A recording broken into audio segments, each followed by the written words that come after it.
start.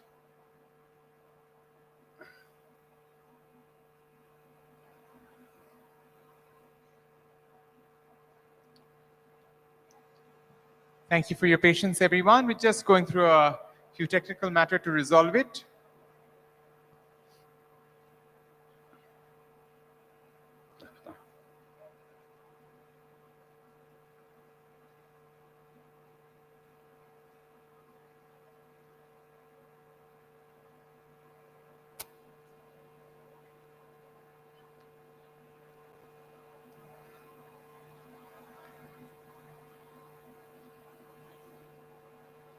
I wait without problem. Our very own Farhia will probably have a quick conversation with Father Fortunato. It's his first time in Bangladesh, isn't it? So while we wait for the video, why don't you tell us how your experience has been since you've come to Bangladesh? Is it your first time? And what has been your experience at Social Business Day so far? Yes, this is my first experience. Please come and you can help me to translate.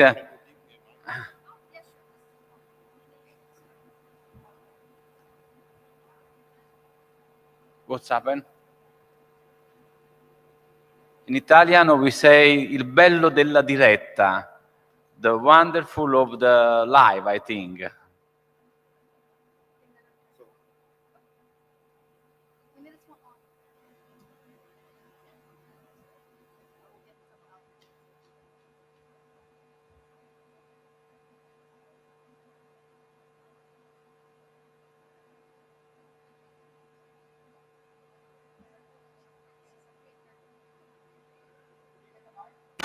Di amore le dice grazie.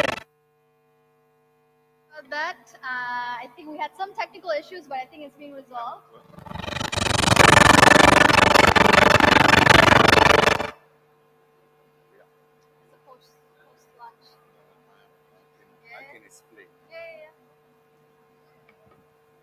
We are trying to show some images from the World Summit of Children Day that will held last year with Pope Francis, that was preceded by Pope Francis.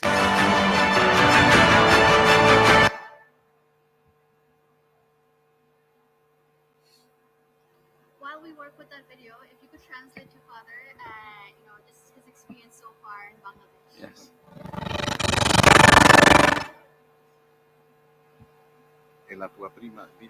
Yes, it's the first time in Bangladesh, and the experience is very deep because around and inside the city, the Dhaka, I saw the very kind person and also the poverty.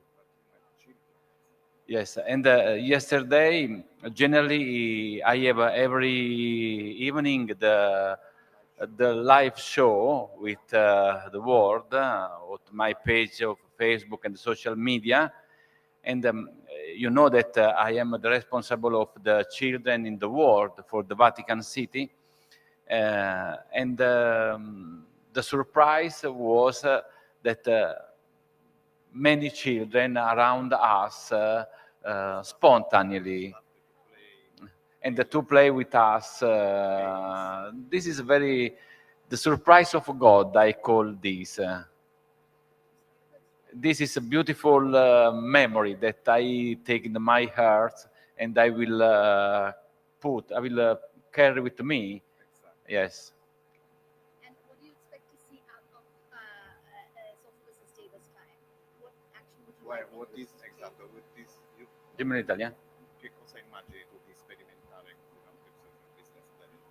So I think that this experience is about the Social Business Day, is the moment, the opportunity to know a new person and to show also the project of the future. This is very interesting. So we are filled the time until is ready the film, because it is this is very interesting when there is the unforeseen. It's important to cover the time. And also we attend other person that come after lunch, because I think we are a little sonno, a little sleep, I think. You are wake up, yes? It's a nap time after lunch, yes, it's normally.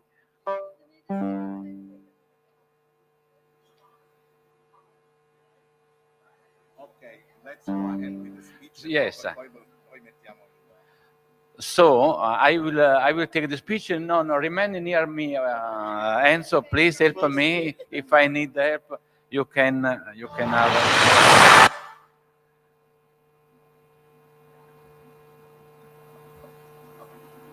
Okay, I work with the children.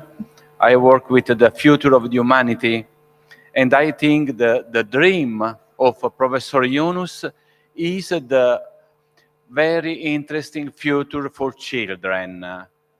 Our commitment, our battle is for the future. Okay, we are ready. We are ready, okay.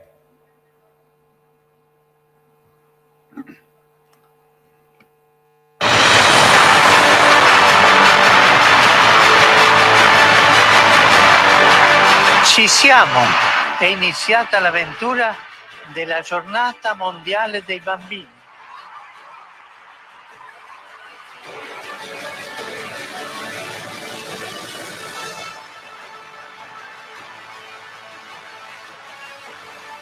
Padre Santo, questo coro di bambini, questo concentrato di amore le dice grazie.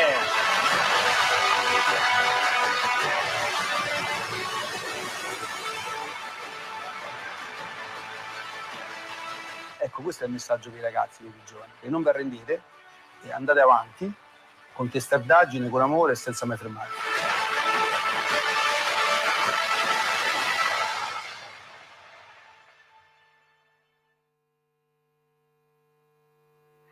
So, yes, this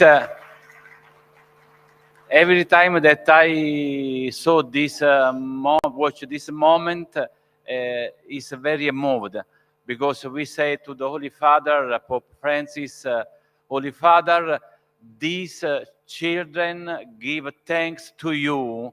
This is the concentrate of love.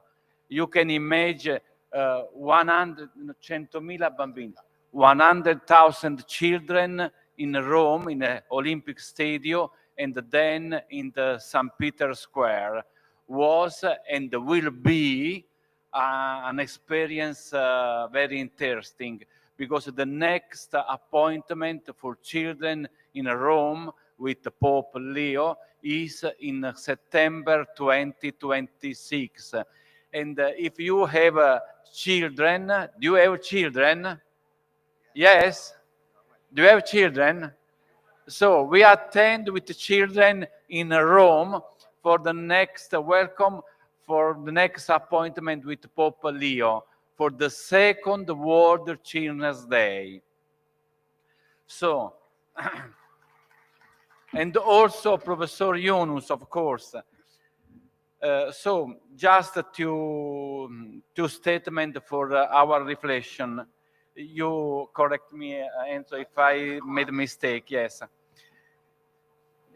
Young people are not vases to fill, but flames to be lit, to be lighted. This statement ring like an urgent invitation today. Pope Francis has exhorted young people need to be taken seriously. They are not the tomorrow, but the present. In continuity with this prophetic vision, Pope Leo XIV, a man of wide culture and great social sensitivity, has imparted a precious lesson to us. The education is a service. The education is a service. It is never a mere transfer of knowledge, but an act of trust that sets latent ability free, bringing out the dignity of every creature. Like Francis of Assisi, you know Francis of Assisi? You remember the experience of Professor Yunus in Assisi, in the caves of St. Francis. So, like Francis of Assisi, Pope Leo is able to look at the essential peripheries of our times, recognizing the face of Christ in the suffering face of workers, disoriented, young people, and the excluded, expelled, and marginalized. Today, young people face challenges.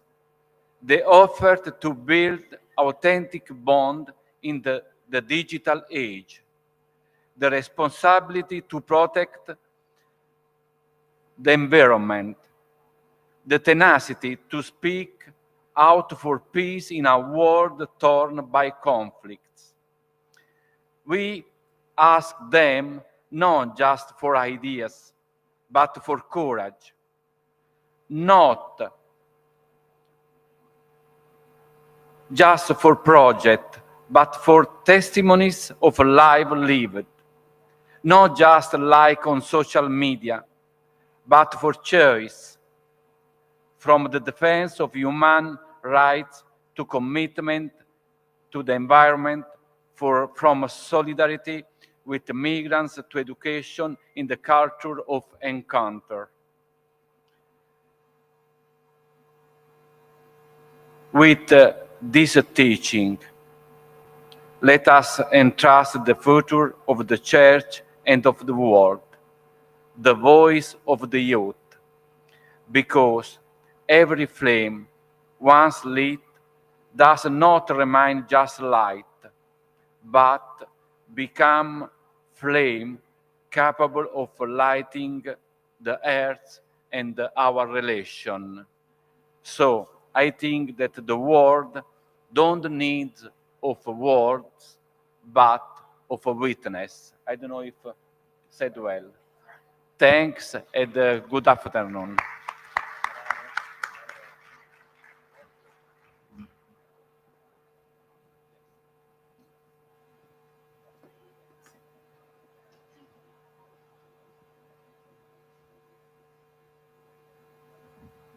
Thank you so much, Father Enzo, for those stirring words, and I really hope it encourages all of us to, listen and feel inspired as well.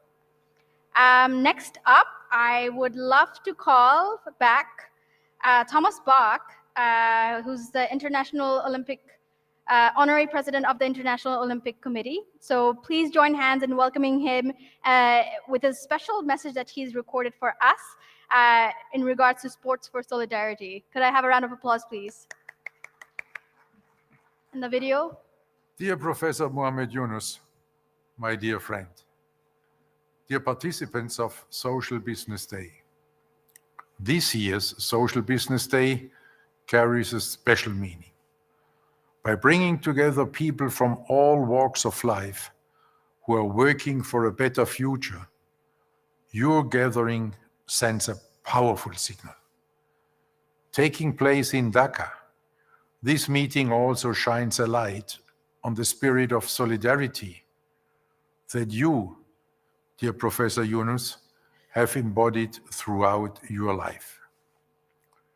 At this important moment for your country, you're once again bringing people together, continuing your lifelong mission to inspire progress through unity and solidarity for your home country, Bangladesh, and way beyond.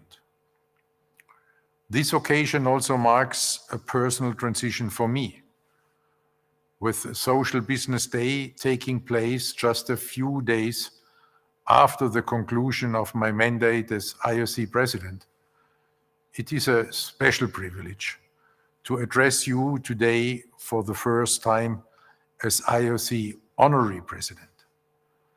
It is also a timely opportunity to reflect on the many years of meaningful cooperation we have shared with the social business community. As I look back, I want to express my deep personal gratitude to you, my dear friend, Professor Muhammad Yunus.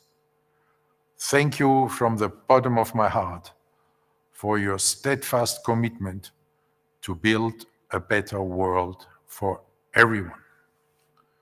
You have brought the social business approach to the world of sport, and I believe that the power of sport has also inspired you in return.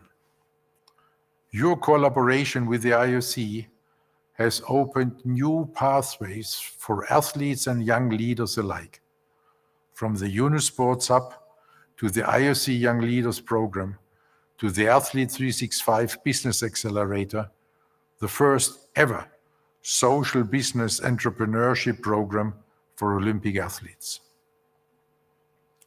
In recognition of your outstanding contribution to sport and society, it was my great honor to present you with the Olympic Laurel, the highest distinction for individuals outside the Olympic movement, and we could do so during the opening ceremony of the Olympic Games Tokyo 2020.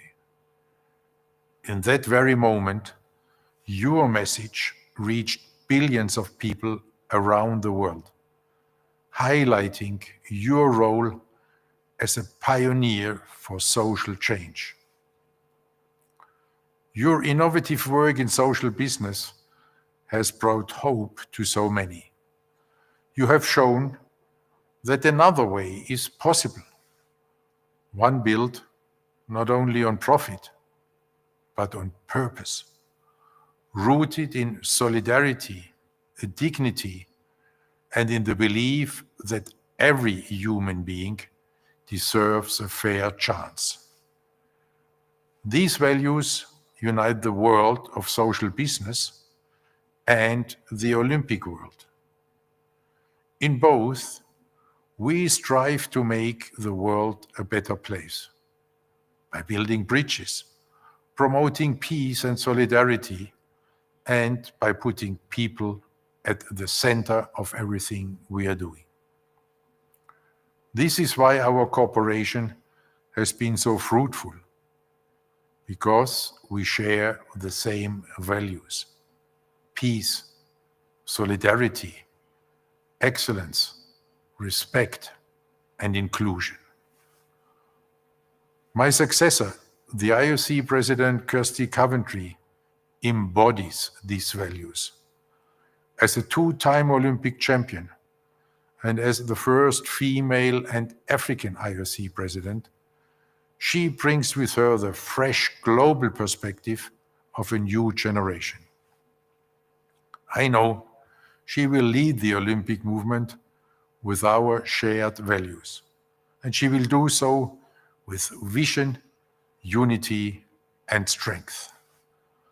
I hope and I ask you to offer her the same friendship, solidarity, and support that I have been so fortunate to enjoy over the years. In this shared spirit of solidarity and peace, I wish you a successful and inspiring Social Business Day. And to you, my dear friend Mohammed, it has been a privilege to have shared so many memorable moments with you on your remarkable journey through sport. Thank you for your many years of friendship, which I cherish deeply. Our friendship goes far beyond the roles and functions we may hold. So today, I do not say farewell. Today I say See you soon again, my dear friend. And I wish you and all your undertakings all the very best.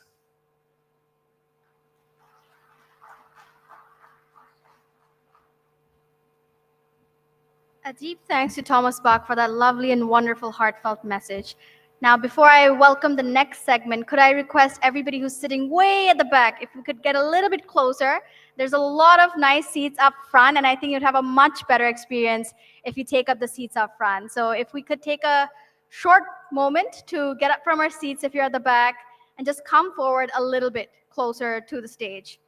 And also, just to do another energy check, I see a lot more people have come back from lunch. Could I get a loud and proud hello from the crowd? Hello. That was not good. I think we practiced a little bit with half of the room here. I think we're going to have to do a little bit better. I'm going to give you one last chance on the count of 3. 1, 2, 3. Hello. Thank you. Please come forward and allow me to tell you about the next exciting segment of today's special day. We have a special message from a legend on and off the basketball court, Paul Gasol. I'm not sure if I'm pronouncing it right, but he is a Spanish basketball champion, 6-time NBA All-Star, and the president of the Gasol Foundation. We will be showing his message now, and we're super excited to showcase that to you. Could we play the video, please? Hello, this is Pau Gasol, and it's a pleasure to connect with all of you virtually. I'm honored to have this opportunity to share a few thoughts with all of you at Social Business Day. While I truly wish I could be there in person, I am grateful to be a part of this event remotely. Throughout my career as an athlete, I've learned that success isn't just about winning. It's about using our platform to inspire others and make a meaningful impact. That's why I'm so passionate about the intersection of sports, well-being, and business. It's also why I decided to create the Gasol Foundation with my brother Mark. We believe in the 4 pillars of a healthy lifestyle: physical activity and sports, healthy eating, sleep quality, and emotional well-being. I've seen throughout my life how important it is to maintain a physical health, not just for performance on the court, but also for leading a fulfilling and meaningful life. Well-being is the foundation of everything. Without it, we cannot excel in our personal, professional, or social lives. It's a fact that we must prioritize as individuals and as a society. To all the young people watching, I want to encourage you to take care of yourselves, stay active, embrace healthy habits, and remember that the journey to a better future starts with the small steps you take today. Whether it's through physical exercise, rest, or healthier nutrition, every step counts. Sports can teach us so much. It shows us how to work together, how to overcome challenges, how to believe in ourselves, even when things get tough. I believe that every young person has the potential to be a leader in their community, and it starts with making positive choices for your health and well-being. Thank you for your time, and I hope you continue to be inspired to make a difference throughout your actions.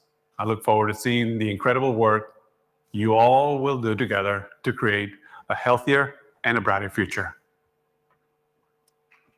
Could we have a loud round of applause for Gasol? It was very kind of him to send this message through, and obviously you would have loved to join, but the circumstances didn't permit so.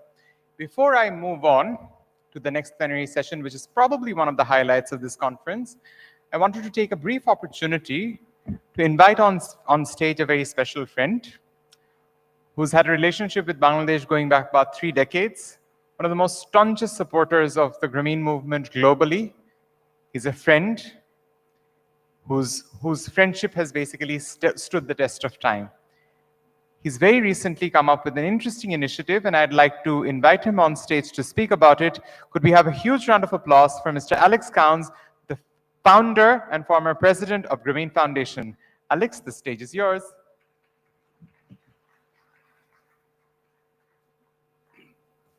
Assalamu alaikum. আমার নাম Alex counts, আমি America থেকে আসছি। আর আমার দেশে অনেক পরিবর্তন এখন চলতেছে, কিন্তু এই পরিবর্তনগুলো সম্বন্ধে আমি কথা বলতে চাই না। কিন্তু আমি বলবো যে আমার খুব ভালো লাগছে যেটা আমি এই মুহূর্তে বাংলাদেশে আছি। কারণ হাততালি দেন, কোনো অসুবিধা নাই। কারণ আমি বাংলাদেশের সম্বন্ধে আমি খুব আশাবাদী। আর আমি দীর্ঘদিন প্রফেসর ইউনুস গ্রামীণ ব্যাংক সোশ্যাল বিজনেসের সঙ্গে জড়িত আছি। আমি প্রথম বাংলাদেশে আসি 1988 সালে। রতন নাগ আমাকে এয়ারপোর্ট থেকে তুলে নিছে। রতন দাদা আছে? রতন দাদা, ধন্যবাদ রতন। তো তখন থেকে আমি বাংলা কথা বলতে চেষ্টা করতেছি। এটা ভালো করে কথা বলতে পারি না, কিন্তু চলে। আপনারা বুঝতে পারতেছেন আমার কথা মতামতে? আচ্ছা, ঠিক আছে।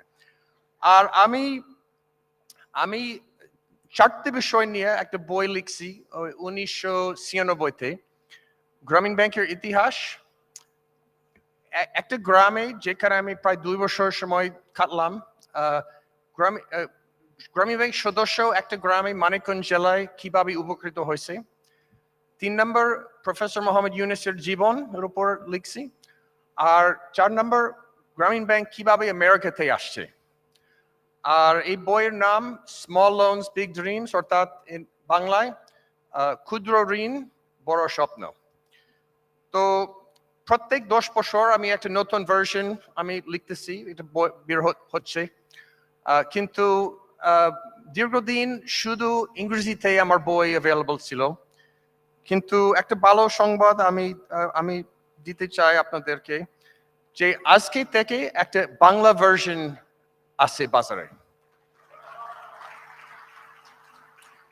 আর এটা মানে আসলে ফ্যাক্টরি থেকে গতকাল আসছে আমাদের এখানে এবং আমি খুব খুশি বই নিয়ে।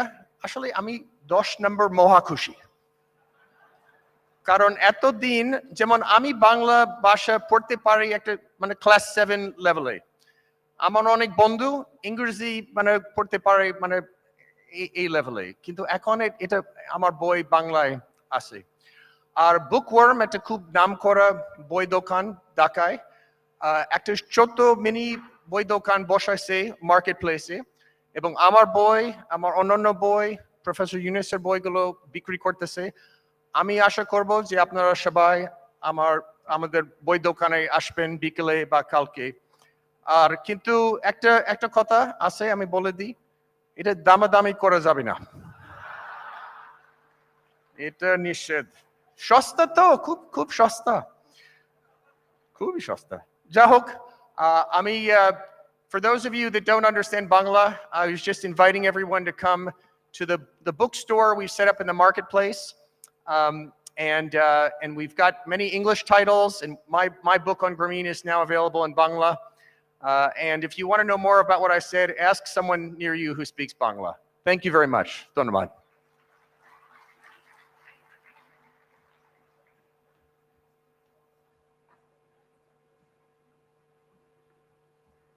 Could there have been a better way to liven things up? Every time Alex speaks, I find it surreal. The love that he's shared for Bangladesh for all of these decades, the everlasting love and support. Can we have a huge round of applause? He spent 2 years in a Bangladeshi village just because he loves the country and loves Professor Yunus's work. Thank you. Now, we're off to one of the biggest highlights of this conference. As I had already reflected in my opening speech, the power of the youth and how they've changed the course of the history of this nation last year. And we could not have had a social business day without reflecting in how the youth impact our work. So the next plenary session is Youth in Action, Meet Your Everyday Heroes. This is a powerful plenary which showcases a hero's journey of young social entrepreneurs, athletes, and change makers who are transforming their communities with courage and creativity. Without giving out too much information on the plenary itself, may I first please request on stage one of the fundamental pillars of social business and microcredit movement, who we are no longer able to refer to as that. Her official title is Principal Coordinator, SDG Affairs, the Interim Government of the People's Republic of Bangladesh, Ms. Lamia Morshed. Could I please have Lamia on stage? Could I then request our other esteemed speakers, Ms. Kadi Kanute Tunkara, Olympian, African champion, former professional basketball player and entrepreneur from Mali. Kadi, a huge round of applause for you. Could we please request Kadi on stage? Then we've got a local hero with us, and quite a hero she is. Sumaya Akhtar, a member of the Bangladesh women's national cricket team. Could I please have Sumaya on stage? Could I have a huge round of applause? A true hero in all sense of the word. Then we've got Mr. Tanzil Rashid, founder of Ogrogahi from Bangladesh again. Could I please have Tanzil on stage? Wonderful. Then we've got our good friend, Yuan Neuer, who just landed at 8 o'clock, did not feel jet lagged at all, and headed straight to the conference. Could I please have Mr. Yuan Neuer, co-founder and director of Yunus Sports Hub from France. Yuan has been doing amazing things. So all these messages and all these affiliations that you see coming from the International Olympic Committee, Yuan has been leading those efforts. Yuan was also the one who accompanied Professor Yunus when he arrived in Bangladesh on 8th of August. He played a very important role. Thank you for that, Yuan. Then we've got Ms. Fatematu Zora, founder of Zora Handicraft, who's a Nobinodokta herself. And the fact that she's mustered up the courage to come on stage as a new entrepreneur and share her journey is incredible. Could we have a huge round of applause for Fatima? Takes a lot of courage to do what she is doing. Thank you, Fatima, for being with us today. And then we've got a very significant person who played an incredible role in last year's July and August uprising. Aisha Siddiqa Tithi, a youth activist from Bangladesh. Could we have a huge round of applause for Aisha Siddiqa Tithi? Thank you, Aisha, for everything that you've done last year and what you continue to do. Thank you. Lamia, the floor is yours. Thank you.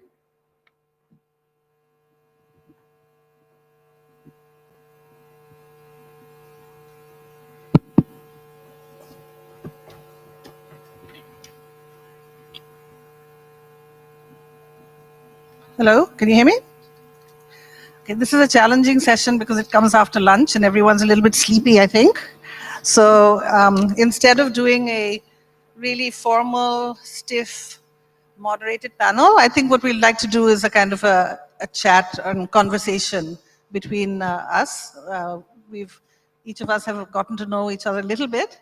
And so maybe this session we'll just conduct as a kind of a chat to hear about each of you, each of your journeys, and also what are your hopes and expectations for the future.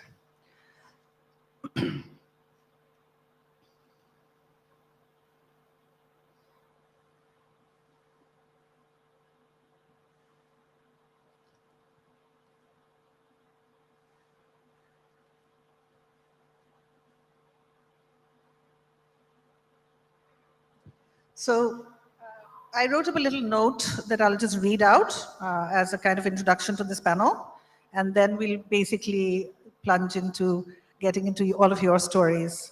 So I'm very happy to be here to moderate this session. It's entitled Youth in Action, Meet Your Everyday Heroes.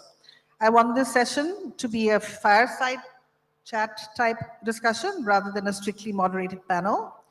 The context of the panel is steeped in the wider social business global movement and Sir's vision of creating a world of 3 zeros: zero wealth concentration, zero unemployment by unleashing entrepreneurship in all, and zero net carbon emissions. In all this, we talk about the power of young people to make this happen. We believe this to be the case because the young people have the commitment, the creativity, the courage, and the emotional intelligence to make this new world happen. Old ideas and old policies, as Sir said when he was speaking in the morning, did not get us to this world to the right place. It's brought us a world where there's huge wealth concentration, where many people remain unemployed, underemployed due to a lack of jobs when they could be fully engaged in creative endeavors by embracing entrepreneurship. And of course, in a world where we have rapid environmental degradation, that is primarily a result of the dominant economic system on the planet, our pursuit of material wealth that is dominant, as I said, on the planet, and which goes largely unchallenged, and which does not meet the needs of our common humanity. So today we have a brilliant lineup of speakers, very diverse and very representative, each working in improving the lives of others and helping to shape the community or the country they live in, or even the world. I want to be able to ask each of you about your stories, what brought you to where you are today, how you see yourself going forward, and what you think needs to happen for us to get to the world of 3 zeros, the world of our dreams, where we have peace, shared prosperity, respect for each other, and respect for the planet that sustains us. We have Kadi, who is an Olympic athlete, an educator, and an entrepreneur. We have Somaya, who is a member of the Bangladesh's national cricket team, women's cricket team. We have Tanzil, who is an entrepreneur working on climate action and also involved in the work of 3-0 clubs and creating a 3-0 world. Yohan Noguier, who is an entrepreneur and an enabler of entrepreneurs in his many roles with Yunus Sports Hub, also Yunus France. Fatima, who's a Nobin entrepreneur who runs her own successful clothing business in partnership with Grameen Trust.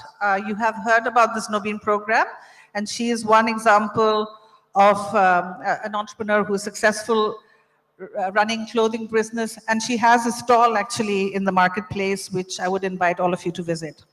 And finally, least but not least, Aisha, who I've gotten to know since August of last year, who was an activist at BRAC University during the days of the July-August uprising, which overthrew the last regime, and who is now leading a platform to support and empower women while still completing her studies. Aisha. So how about a round of applause for our brilliant panel of speakers? Okay, let me start with Kadi. So Kadi, you've been a leader both on the court and beyond. How do you see sports as a platform for youth entrepreneurship and social entrepreneurship, youth empowerment and social entrepreneurship, and for social change beyond that?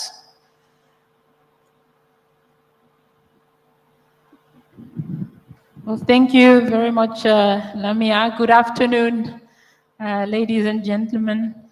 It's a great honor to be on this great platform to promote the youth, especially on the ground where the youth has taken over, let's say, the country. It's a great pleasure to be here as an ambassador for sports.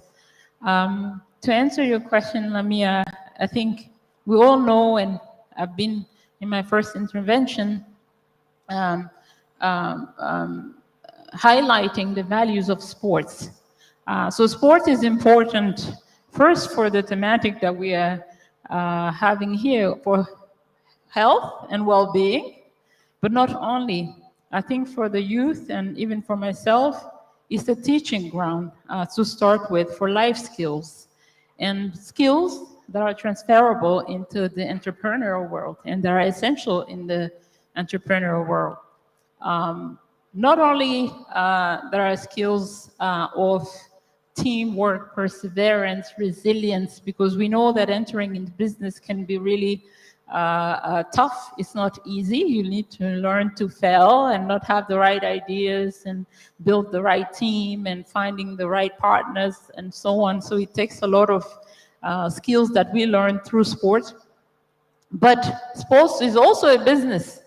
And I think when we talk about entrepreneurship, it's also to instill that idea into the youth, because I'm representing here an organization which makes about $6 billion between two Summer Olympic Games. So it's a huge business and a marketplace out there also for sports to be a platform for youth to become entrepreneurs. So it can be, and it's literally and obviously always linked to societal issues, because when we're doing sport, we're solving a lot of society programs.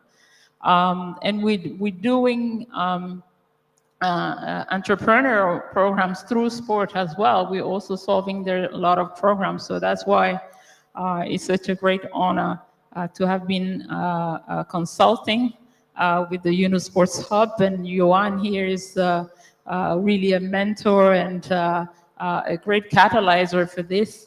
Was to showcase that the youth actually can bring a lot into the sporting world, but into the entrepreneurial world as well. So it's essential, even I would say, for the youth to consider sports as a catalyst for business and to see sports as a vehicle to enter into entrepreneurship as well. Thank you. Do you want to go ahead? You can applause. Do you want to just add specifically what you see your role as a mentor for young people and athletes to become entrepreneurs or for becoming social change makers, and also the specific role you think about social business in the social change and social transformation? Thank you very much. I think as athletes, we are role models without really wanting it, because being involved in sport, you're automatically exposed. And I think the youth also look at us, and the community at large look at us as champions, and sometimes with perceptions that are not real. So when it comes to career transition, and that's where I was saying that Professor Yunus' program and the Yunus Sports Hub came as a cherry on top of the cake of what we were trying to do, because actually an athletic career is very short. So when athletes enter in sport, it takes a lot of their time, but at one point they need to transition. And it happens to be that a lot of the life skills that they embody through sport are transferable into the business. So automatically we become mentor for youth when they're also following after our career. What are we doing? So I think in that way, it's important for athletes to succeed on and off the field of play, whether it's in business, whether it's in any given field. We should have the skills and the technicalities. So the youth look at us on both of those passes. What have you done on the court, but what are you doing after? You have seen the example of Paul Gasol. A lot of athletes are starting with foundation, but are now discovering through programs such as the Business Accelerator that they can do more. The sky is the limit. And that's a message for the youth as well, that if you put the same passion, discipline, and you keep learning, then you can achieve and be successful in any field, including entrepreneurship. And my plea and goal, since I'm now an ambassador, whether I want it or not, for the Yunus initiatives, is to say it's even better if you do that through social business. And I think that's something that athletes had at heart to do, but did not know how to do it. And that's why the program was so welcome in showing actually what you're doing can be referred to as a social business. Do you know what it means? And do you know how to make it sustainable? And I think that was really the eye-opener for us as athletes. And that's why I'm encouraging, and as Professor said, I'm carrying the torch to say, we want to make a better world through sports. Well, let's do it also with social business after sport, because that's what our communities expect from us, and that's what we can do for our communities, and that's what's sustainable. Not just the camp, not just the foundation, not just having that charity approach, but have that sustainable approach. Thank you. So in the conversations we've had in the last 2 days, I can see that you have the spark and the passion for this. She was getting quite emotional about the time she first heard Sir speak about this. And there's something very addictive once you get into this line, I think, right? Okay, we're going to move on to another sports star, Sumaya Akhtar. She belongs to the national cricket team of Bangladesh. And I was very lucky to have her as part of the team that went recently to Qatar on the invitation of Sheikh Hind, who leads the Qatar Foundation and who's the sister of the Emir. Just a few days before we left, Sir said, I want to take 4 of our girl athletes with us to Doha.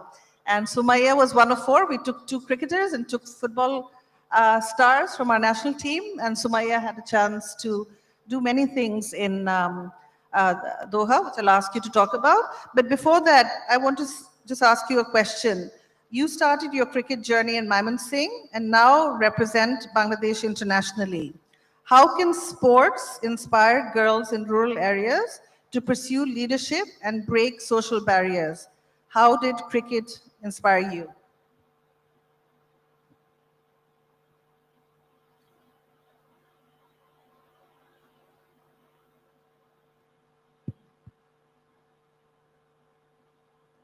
Yeah, sure. Say it in that. Hello, thank you প্রথমত এখানে আসার জন্য, আমাকে এখানে invite করার জন্য। তো আমার ক্রিকেটের জার্নিটা শুরু হয় ময়মনসিংহে, একটা ছোট্ট গ্রাম থেকে। তখনকার সময় একটা মেয়ে ক্রিকেট খেলবে এটা ভাবাটা মানে অনেক স্বপ্নের কিছু। তো ওখান থেকে আমাকে বের করে নিয়ে আসছে আমার ফ্যামিলি আমার জন্য অনেক কথা শুনছে যে সমাজের মানুষ একটা মেয়ে হয়ে কেন ক্রিকেট খেলবে, ক্রিকেট খেলা তো ওর জন্য যায় না, ও পড়াশোনা করবে, ও কিছু একটা করবে। তোমারই ইচ্ছা ছিল? তোমার ইচ্ছা ছিল? জি।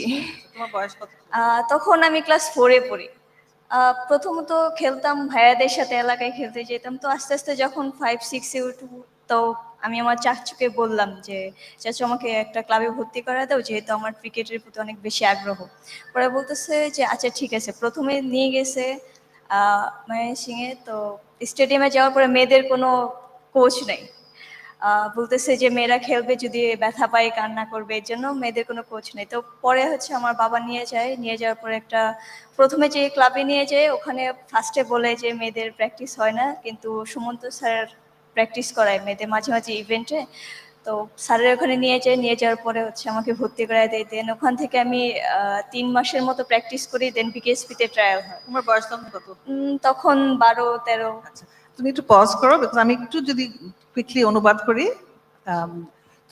So she was saying that she grew up in Mymensingh, and whereas quite unusual for young girls to get interested in sports, but she was interested in playing cricket. And initially there were questions about why she wanted to play cricket, but then her family started encouraging her, right? But then when you got the opportunity to play, there were not really proper facilities to do that. At the age of 12, you were saying that you went to the BKSP, but you didn't find that there was enough facilities for that. মানে যথেষ্ট facilities ছিল না। তারপরে ওখান থেকে যখন বিকেএসপিতে trial হয়, তো প্রথমে আমি যে গ্রামে ছিলাম, তো ওখান থেকে অনেকে বলছে কেন যাবে, ওখানে ঢাকায় যে অনেক কিছু হয়, যাওয়ার দরকার নেই, আপনি হচ্ছে বাসায় থাকেন, মেয়েদের খেলাধুলা অফ করে দেন। তো এরকম বলতে বলতে আমার বাবা একটা সময় হয়েছে যে আমাকে নিয়ে আসা শুরু করছে। প্রথমে আমাদের প্র্যাকটিসে নিয়ে যেত, আমি একাই যাওয়া আসা করতাম, কিন্তু মানুষ যখন অনেক কথা বলা শুরু করছে তখন উনি আমাকে প্রতিদিন নিয়ে আসতো, যেন মানুষের কথা আমার কান পর্যন্ত না আসে। তো এখান থেকে বিকেএসপিতে ভর্তি হওয়ার পরে প্রায় হচ্ছে আমি ক্লাস 6-এ ভর্তি হই। ওখান থেকে আমি 12 পাস করি। তো এখান থেকে হচ্ছে আমি ক্লাস যখন 8-এ পড়ি, যখন ন্যাশনাল ক্যাম্পে আমি যাই, তখনই হচ্ছে যে আমার যে গ্রামের মানুষগুলো ছিল আমাকে নিয়ে উল্টাপাল্টা কথা বলতো যে মেয়েদের দ্বারা কিচ্ছু হবে না। তো ওনারা তখন বলতেছে যে না, এই মেয়ে হচ্ছে এলাকার গর্ব, দেশের গর্ব হবে। তোমার ব্রেক থ্রুটা কবে হলো, যে তুমি এই যে অসুবিধাগুলো ফেস করছিলা, কিন্তু কোন পর্যায়ে গিয়ে তুমি কোয়ালিফাই করলা আর ব্রেক থ্রু যে সবাই অ্যাকসেপ্ট করলো যে এটা তুমি করবা? যখন হচ্ছে আমি বিকেএসপিতে ট্রায়ালে ফার্স্ট হই, তখন হচ্ছে একটু সাপোর্ট করছে। দেন হচ্ছে যখন আমি ন্যাশনাল ক্যাম্পে ফার্স্ট ট্যুর দিই শ্রীলঙ্কায়, তো তারপর থেকে হচ্ছে ওনারা পজিটিভ ভাবে দিতেছে যে না, মেয়েরাও খেলাধুলা করবে, গ্রামে হচ্ছে এরকম মেয়ে উঠতেছে। কতদিন হলো এখন তোমার প্রফেশনালি খেলছো তুমি? কত বছর হয়েছে? ন্যাশনাল টিমে হচ্ছে আমি 2019 সাল থেকে আছি এখন পর্যন্ত। হচ্ছে ন্যাশনাল লাস্ট হচ্ছে 2টা ওয়ার্ল্ড কাপ খেলছি, 19 লাস্ট ওয়ার্ল্ড কাপে ক্যাপ্টেন ছিলাম আমি। So basically, she joined the sports school and she continued to play, but there were still questions about why she as a girl is competing. It's only when she stood first in the camps and people saw her ability and her skill that those kind of resistance fell away. And now she's been playing professionally for how many years? কত বছর হলো? Almost 4 বছর 5 বছর। 4 years. So everyone, why don't we all give her a round of applause? She's qualified against a lot of resistance to becoming an athlete, a girl athlete in Bangladesh. And recently, as I said, she accompanied the chief advisor to Doha, and she had conversations with the members of the royal family there about what she would like to do in the future. তুমি শেখা হিন্দকে কি বলছিলে এটার কথা জিজ্ঞেস করছি। আমরা যখন হচ্ছে 4 জন যাই, 4 জনের মধ্যে 3 জনই হচ্ছে ফুটবলে, যে 2 জন ছিল ওরা হচ্ছে আমারই ক্লাসমেট বিকেএসপি, আমরা এক ব্যাচেরই। তো ওখানে যাওয়ার পরে প্রথমে তো উনি আমাদের যেভাবে অ্যাকসেপ্ট করছে আমরা কখনোই আশা করিনি যে উনি এত ফ্রি মাইন্ডের একজন মানুষ। তো যাওয়ার পরে বলতেছিলাম যে আপনাদের দেশে কেন ক্রিকেট খেলা হইতেছে না। তো উনি ফার্স্টে বলছে যে আমাদের দেশে শুরু হয়েছিল 11-12 সালের দিকে, তো ক্রিকেট বলটা অনেক বেশি শক্ত, যেটা হচ্ছে মেয়েদের অনেক প্রবলেম হয়। তো উনি বলছে যে স্কুল লিগ থেকে ওনারা শুরু করবে ক্রিকেট লিগটা, আর ওদের দেশের মানে ফুটবলে অনেক অনেক বেশি ফ্যাসিলিটিস, যেগুলো আমরা নিজে চোখে দেখে আসছি। 2022 সালে যে হচ্ছে ওয়ার্ল্ড কাপের স্টেডিয়ামটা ছিল, ওখানে আমাদের ভিজিট করাইছে ইভেন্ট, যত যা ইনডোর ছিল আমাদের দেশে এরকম। হ্যাঁ, অলিম্পিক মিউজিয়ামে যে প্রত্যেকটা জায়গায়, যে জায়গায় অনেকে যাওয়া নিষেধ, সেখানে আমাদের একদম কাছ থেকে দেখাইছে। তো উনি একটা কথাই বলছে যে উনি ভবিষ্যতে চিন্তা করতেছে ক্রিকেট শুরু করবে। আর ওনার সাথে আমার কনভারসেশন একটা মজার হয়েছে যে আমি বলছি আপনি বাংলাদেশে আসলে অবশ্যই আমার খেলা দেখতে আসুন। তো উনি বলতেছিল যে আমি যাবো যদি তুমি আমাকে খেলা শিখিয়ে দাও। So you'll see that the sports and social business is a theme of this panel, but particularly relating to girls. This has become a very favorite topic of Sir's. We were recently in Qatar where this was his topic. Where would they like to support? He said girls, sports and social business. We were recently in England having conversations with His Majesty King Charles, and they asked, what would you like to collaborate with him? He said, sports, girls, and social business. So this is why one half of our panel is about sports and social business, and at least 2 of our speakers are girl athletes. So she met Sheikha Hind, the sister of the Emir, and who's now the vice chairman of Qatar Foundation.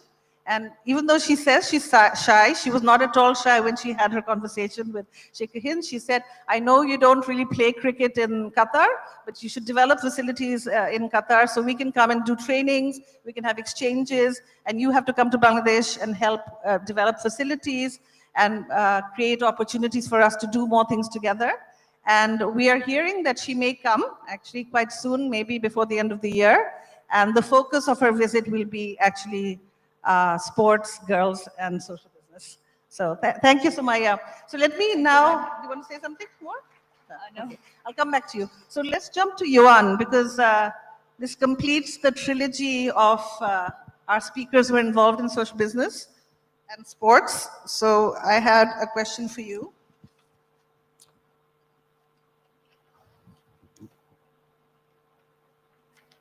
So Yuan, you've had extensive experience working in international sports organizations, including the Olympics, in the Olympic organization. What role do you think large-scale events like the Olympics can play in promoting youth entrepreneurship and solving global issues? And what's a successful example of a youth-led social business that emerged from programs and partnerships that you yourself have been involved in? Thanks, Samia. Thanks. And thanks for having me, by the way. Always a pleasure. Kadi talked a lot about the power of sport in general and how it can be translated into a force for good. And I guess that if we take the specific element of the Olympics or mega events generally in sports, you have basically 3 leverages to promote youth entrepreneurship, but not only. I would say anything that is related to social or environmental progress. You have the power of visibility of those events, right? At many different levels, but if you look at, for instance, the Olympics, half the planet watches the opening ceremony of the Olympics. So whenever you speak about something, you can choose your words very wisely because you know that half the planet will watch it. So if we use that in the sense of promoting youth entrepreneurship, this is definitely one very strong leverage that we have. And in fact, when Professor Yunus received the Olympic laurel at the opening ceremony of the Tokyo Olympics, that had a very strong effect on the way that social business was perceived and all the work that we're doing. So I think that's the first point. The second point is, of course, the power of the economic power of those events. For some of them, like the Olympics, once again, if we take Summer Olympics, it's a budget of 7 to 9 billion euros, so a very, very big budget. Not a lot of industries have such an amount of money in such a small period of time, in such a limited geographic zone. And what you can do to transform that into opportunities is simply using the door of procurement, because this money is being spent on product and services to organize the game. So if we manage to translate through social procurement those opportunities into potential economic opportunities for those entrepreneurs, for the social business entrepreneurs, for youth entrepreneurs, then mechanically, without spending €1 more, we are able to not only promote but develop this change. So that's the second point, the economic power. And then there is the power of influence. You know, we have Sumaya and Kadi today. They are a role model for a lot of people of their generation, of the younger generation. And those events, they have this power. They have a power of influence, a power to bring a call to action. So when athletes, well-known athletes, instead of showing a brand and promoting a brand, will start promoting youth entrepreneurship, will start promoting social business, then people will wonder, oh, what is social business? Maybe I should get involved because my favorite athlete is getting involved. So there is this power of influence that is another leverage for youth entrepreneurship, but again, for social business, for any for climate change, for anything that is an emergency for human being. And then answering the second part of your question on the examples. I mean, since we started, we have accompanied more than 2,000 entrepreneurs, and most of them are young people. So there's a lot of examples. We would have endless examples to give, but maybe putting actually touching back on what Sumaya was talking, because she was talking about lack of infrastructure, especially, and it's not only in Bangladesh, it's most of the countries in the global south, and in fact, worldwide, especially when we speak about women's sport, when we speak about community sport, this is a problem that is across the board. So we have developed a concept at Sport Hub over the last couple of years, which is a social business sport infrastructure, local community infrastructure. And what we want to do is the following: you have a sport field, right? A community sport field with a basketball field, with a cricket field, with a football field. But on the side of that field, you put social businesses concessions that bring access to economic services, basic services, economic opportunities to the people. And because they are social businesses and not charity, they earn a revenue. And with this revenue, they not only sustain their model, but they can pay a rent because they are in a concession, so they are in a container. And because of this rent, we are then able to sustain the whole cost of the center, which is something that is a strong innovation when we think about the way that sport infrastructure, in particular local sports infrastructure, is done. Because right now, most of the time it's publicly managed. It's managed by the local authority. And we know that in a lot of countries, in specific regions, you don't have these resources. So this concept brings the social business aspects once again as an innovation to something that already exists, but on which we just change slightly the model to make it work. And we are right now, as we speak with the team, David and Eve are probably here in the room.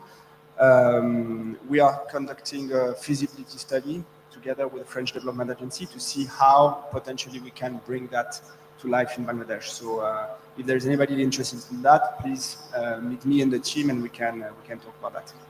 Thanks. Thank you. You mentioned in the middle a bit about the social procurement. So that happened to some extent, right, in the Paris Olympics. Do you see it happening to a greater extent in the Milan Cortina Winter Olympics and then going forward to Brisbane? Is it something that's becoming a bigger and bigger piece of the economic piece behind the Olympics? Absolutely, yeah. So in Paris, that was the first time. And that was very successful.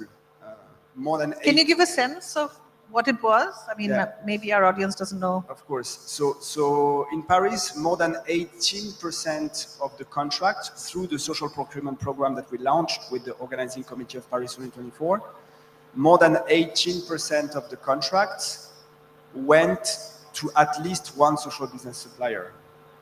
So that's, if you compare to what is being done on the public sector in France, generally it's around 8 to 9% of the contract that go to social business supplier, and we did more than double for the Olympics. So that was, thank you. That was a big success, and because of this success, we have replicated this program to Milano Cortina 2026 Olympics, so Winter Olympics now. So once, when you do it once, it's luck. When you do it twice, it starts becoming a norm. So we're very happy about that one, and it's actually being integrated into the know-how of how the International Olympic Committee at global level is organizing their events. So that again, we bring that first innovation for Paris, but hopefully we'll manage to make it work for other games. And it is not only linked to the Olympics; it can be organized through any kind of events. It doesn't even need to be a sport event, by the way. Yeah, so this I think is a very important piece that many people don't know about, that for these mega global sporting events, which has a lot of this procurement, that more and more can be focused towards businesses that are social businesses or businesses that have social impact and don't harm the environment, and that this is a trend that's growing, and that through Professor Yunus's actually participation as an advisor to the Olympics has had quite an impact and will have a growing impact, I hope, in future. And I think now with the introduction that Johan has had to Sumaya and with Kadi already there, and what your invitation, that we will try to see more and more of these happening in sports in Bangladesh, and especially involving our girl athletes. So I hope that's going to be something that we can do. Okay, next I'm going to go to Aisha.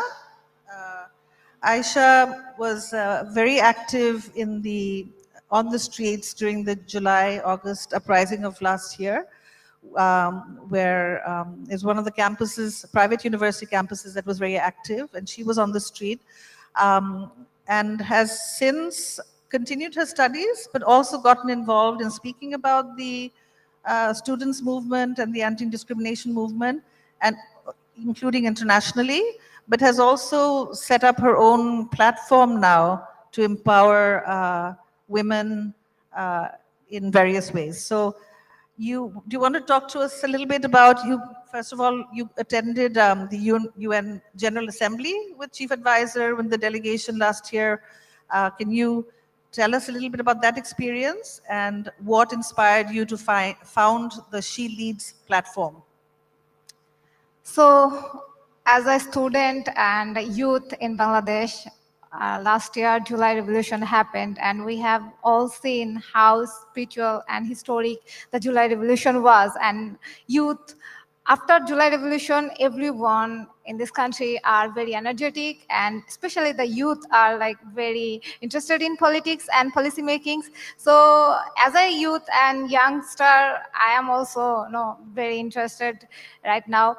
And after July Revolution happened, I went to United Nations General Assembly with our Honorable Chief Advisor, Dr. Professor Muhammad Yunus sir, and it was a huge experience for me because that was the first time as a Bangladeshi student, I was representing my country, my brothers and sisters, and our historical July Revolution to an international platform. And after that, I've been representing our country from various platforms in country in Bangladesh and also beyond Bangladesh.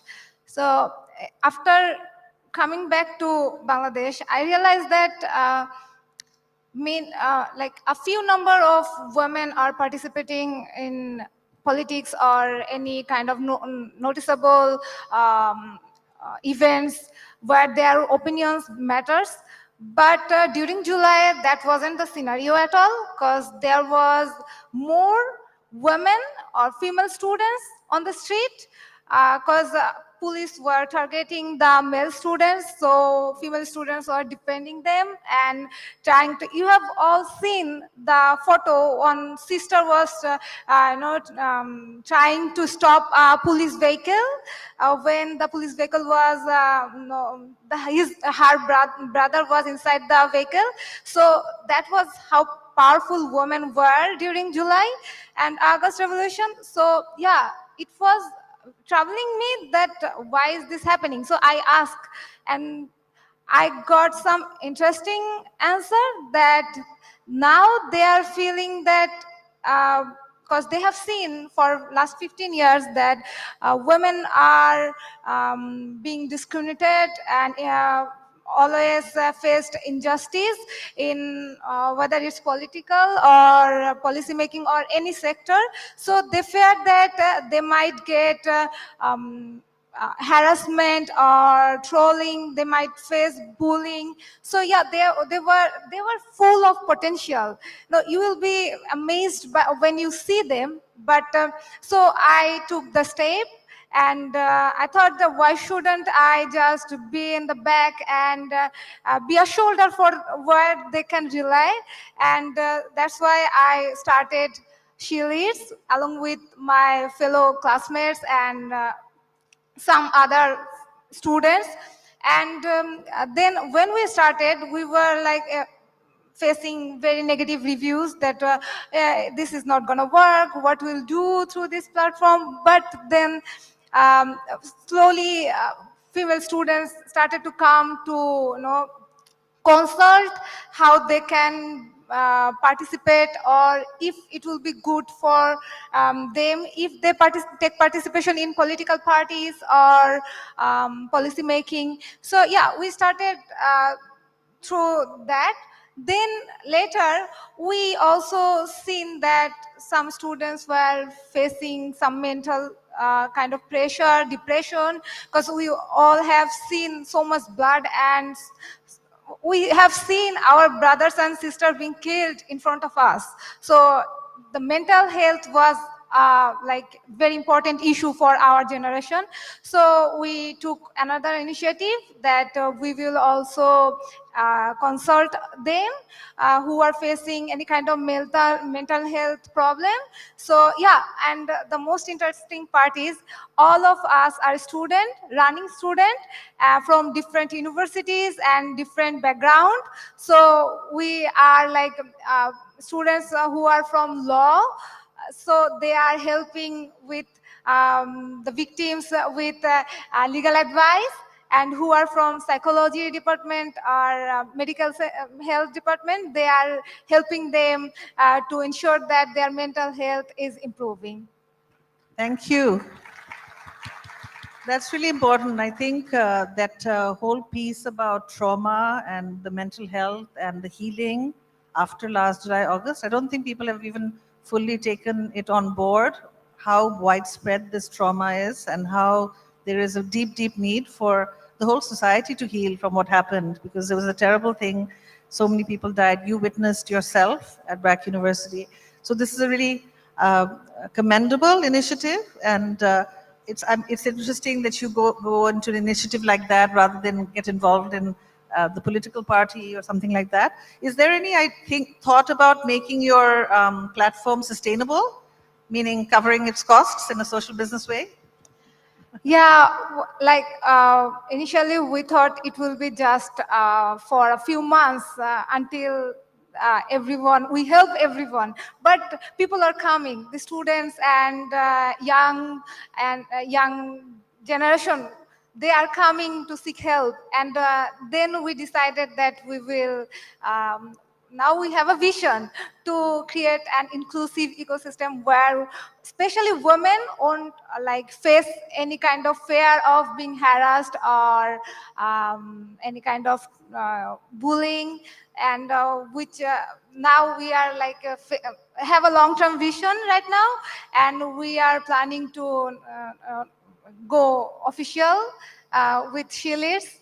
And also we have and also there are not only female students, there are also male students with us, and they are also helping us to ensuring that women get their rights, and we will eventually move forward if any, not only women but also men, if they face any kind of injustice or discrimination, we will help them.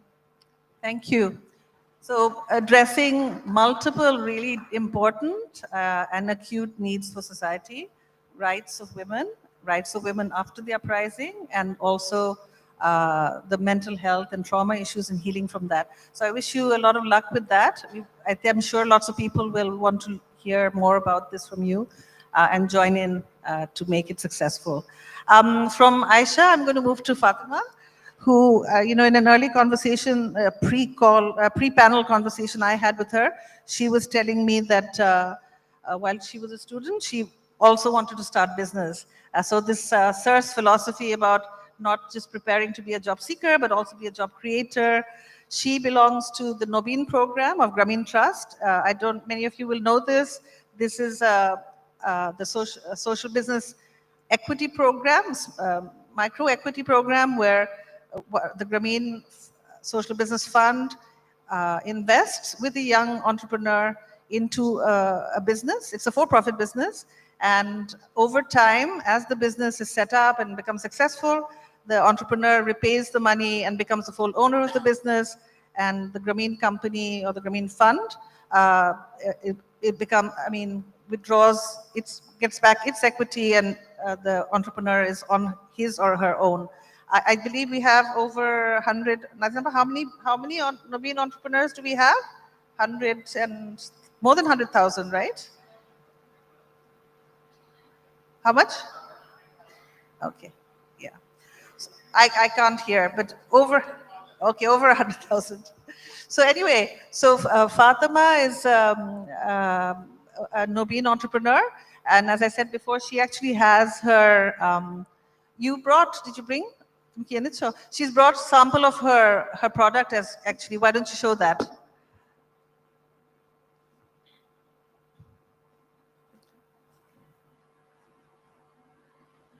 So these beautiful products, I saw them earlier today, so I told her, please bring it on stage so everyone can see. So she's making these handmade kathas, and also kapurta ache na ekta.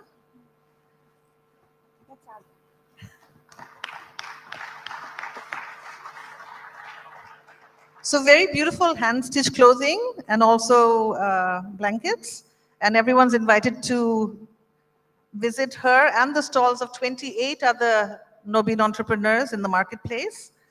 But before we move on, I want to ask you a few questions. Your business empowers rural women through traditional crafts. How has social business allowed you to not just create jobs, but transform lives? How do you think the model of social business helps to empower women? বাংলায় বলতে চাচ্ছিলাম। বলো, তুমি ভেঙে ভেঙে বলো যাতে আমি অনুবাদ করতে পারি। আচ্ছা, প্রথম থেকেই বলি। বলো। আমি ফাতেমা তুজ-জোহরা। কাছে ধরবা। আমি ফাতেমা তুজ-জোহরা। আমার হচ্ছে একটা হ্যান্ডিক্রাফটের দোকান আছে। তো আমার ব্যবসাটা কুষ্টিয়াতে। তো আমার ব্যবসাটা শুরু হয় 2017 সাল থেকে। সেই ছোটবেলা থেকে আমার ইচ্ছা ছিল যে আমি চাকরির পিছনে না ছুটে নিজে একটা উদ্যোগ নিয়ে নিজে স্বাবলম্বী হব, সাথে আশেপাশের অসহায় দারিদ্র নারীদের স্বাবলম্বী করব। তো এই অনুপ্রেরণাটা আসলে আমার মা, মূলত আমার মা, সে হচ্ছে একটা উদ্যোগে, ছোটখাটো একটা উদ্যোগের মাধ্যমে আমাদের সংসার চালিয়েছে। তো সে নিজে তো স্বাবলম্বী হয়েছে, সংসার চালিয়েছে, সাথে আমাদের আশেপাশে অসহায় নারীদেরও স্বাবলম্বী করেছে। তো তাকে দেখে আমার শেখা। তো তখন আমার মনে হয়েছে কেন আমি পারবো না, আমিও তো মার সাথে আরো অসহায় নারীদের পাশে দাঁড়াতে পারবো, নিজেও স্বাবলম্বী হব। তো এর মাধ্যমে হচ্ছে আমি বিভিন্ন গ্রামে গ্রামে ঘুরেছি, ঘুরে অনেক মেয়েদের কাছ থেকে তাদের জীবন দেখেছি তাদের চোখে অনেক স্বপ্ন নিজে কিছু করবে বা কোনো একটা মাধ্যম পেলে তারা হচ্ছে নিজেদের যে দক্ষতাগুলো ওগুলো দেখাতে পারবে তো তুমি একটু পজ করো আমি একটু বলি ইংলিশে বলে তারপরে okay so she said as I said before while she was still in school she felt that besides studying and planning to be in a job she could also have her own enterprise and she was inspired by her mother who also had a small enterprise and she said that her mother sustained empowered herself but also sustained the entire family from her earnings so that was the inspiration for her and as she was growing up, she wanted to start her enterprise and find a way to have an income for herself, but also to provide income from other women in the community. And then she was saying, and she started saying, and I'll ask you to say more, that she was visiting girls who had some talent in doing stitching or handicrafts and trying to encourage them to provide products to her, which she could also have as part of her business. And তুমি যে যাচ্ছিলা মানে কোন এলাকা এটা কি তোমার নিজের এলাকার হ্যাঁ আমাদের কুষ্টিয়ার আশেপাশে যে গ্রামগুলো আছে সেই গ্রামগুলোতে মিরপুরে তারপরে ভাইনা হরিনারায়ণপুরে অনেক গ্রাম আছে এমন এই গ্রামগুলোতে গিয়ে হচ্ছে আমরা এক একটা গ্রামে যেতাম তারপরে বাসায় গিয়ে অনেকের খোঁজ নিয়ে অনেকের কাছ থেকে তো খোঁজ নিয়ে ওখানে অনেকের কাছে শুনতাম যে আমার বাচ্চাকে স্কুলে পাঠাতে পারছি না আমার সংসার চলছে না আমার বাবা নেই স্কুলে যেতে পারছি না তো তখন তাদের সাথে তার মার সাথে বোনের সাথে কথা বলে তাদেরকে বলেছি যে আমাদের তো সুযোগ আছে আপনারা যদি চান তো আপনাদের হাতে সেলাইয়ের দক্ষতা দিয়ে আপনারা হচ্ছে উপার্জন করতে পারবেন এগুলো সব কি সেলাইয়ের কাজ হ্যাঁ সেলাইয়ের কাজ এমব্রয়ডারি তারপর ক্রুজের কাজ তারপরে হাতে সেলাইয়ের জামা কাপড় সব ধরনের আছে তো যে যেমন দক্ষতা মানে আমাদের কাছে দেখিয়েছে তাকে সেগুলো দেওয়া হয়েছে আচ্ছা তুমি যখন এইসব মেয়েদের কাছে গেছো তখন কি অলরেডি তুমি গ্রামীণ ট্রাস্টের সাথে পার্টনারশিপে ছিলে না তখন কি হয়েছে যে আমার একদমই ছোট একটা ব্যবসা ছিল তো তখন আমি বুঝতে পারছিলাম যে অনেকেই তো আছে ব্যবসাটা তো বড় করতে হবে তখন বুঝতে পারছিলাম কোথা থেকে অর্থ নিব কি করব তখন হচ্ছে গ্রামীণ ট্রাস্ট আমাকে বিনিয়োগের দেয় যে বিনিয়োগ করব আপনি হচ্ছে আপনার ব্যবসাটা বড় করেন তো ওনারা বিনিয়োগের মাধ্যমে এখন আমার হচ্ছে প্রায় 100 জন মেয়ে কাজ করে আমার আন্ডারে 100 জন জি আর গ্রামীণ ট্রাস্টে কয়বার নিয়েছো আমি একবারই নিয়েছি জি আমার আসলে অতটা শূন্য থেকে আমি আসিনি মা করতো তো মার থেকে শিখেছি মাও হেল্প করেছে কিন্তু যখন বড় করতে চেয়েছি তখন তো অর্থের একটা প্রয়োজন ছিল তখন নিয়েছিলাম গ্রামীণ ট্রাস্ট থেকে So she was started her business, which was actually a continuation of her mother's business in the same crafts and basically hand stitching. And this is a very particular type of embroidery that's native to Bangladesh. It's called katha, what you see in the blanket, but what you also see in the three-piece unstitched clothing that she's carrying.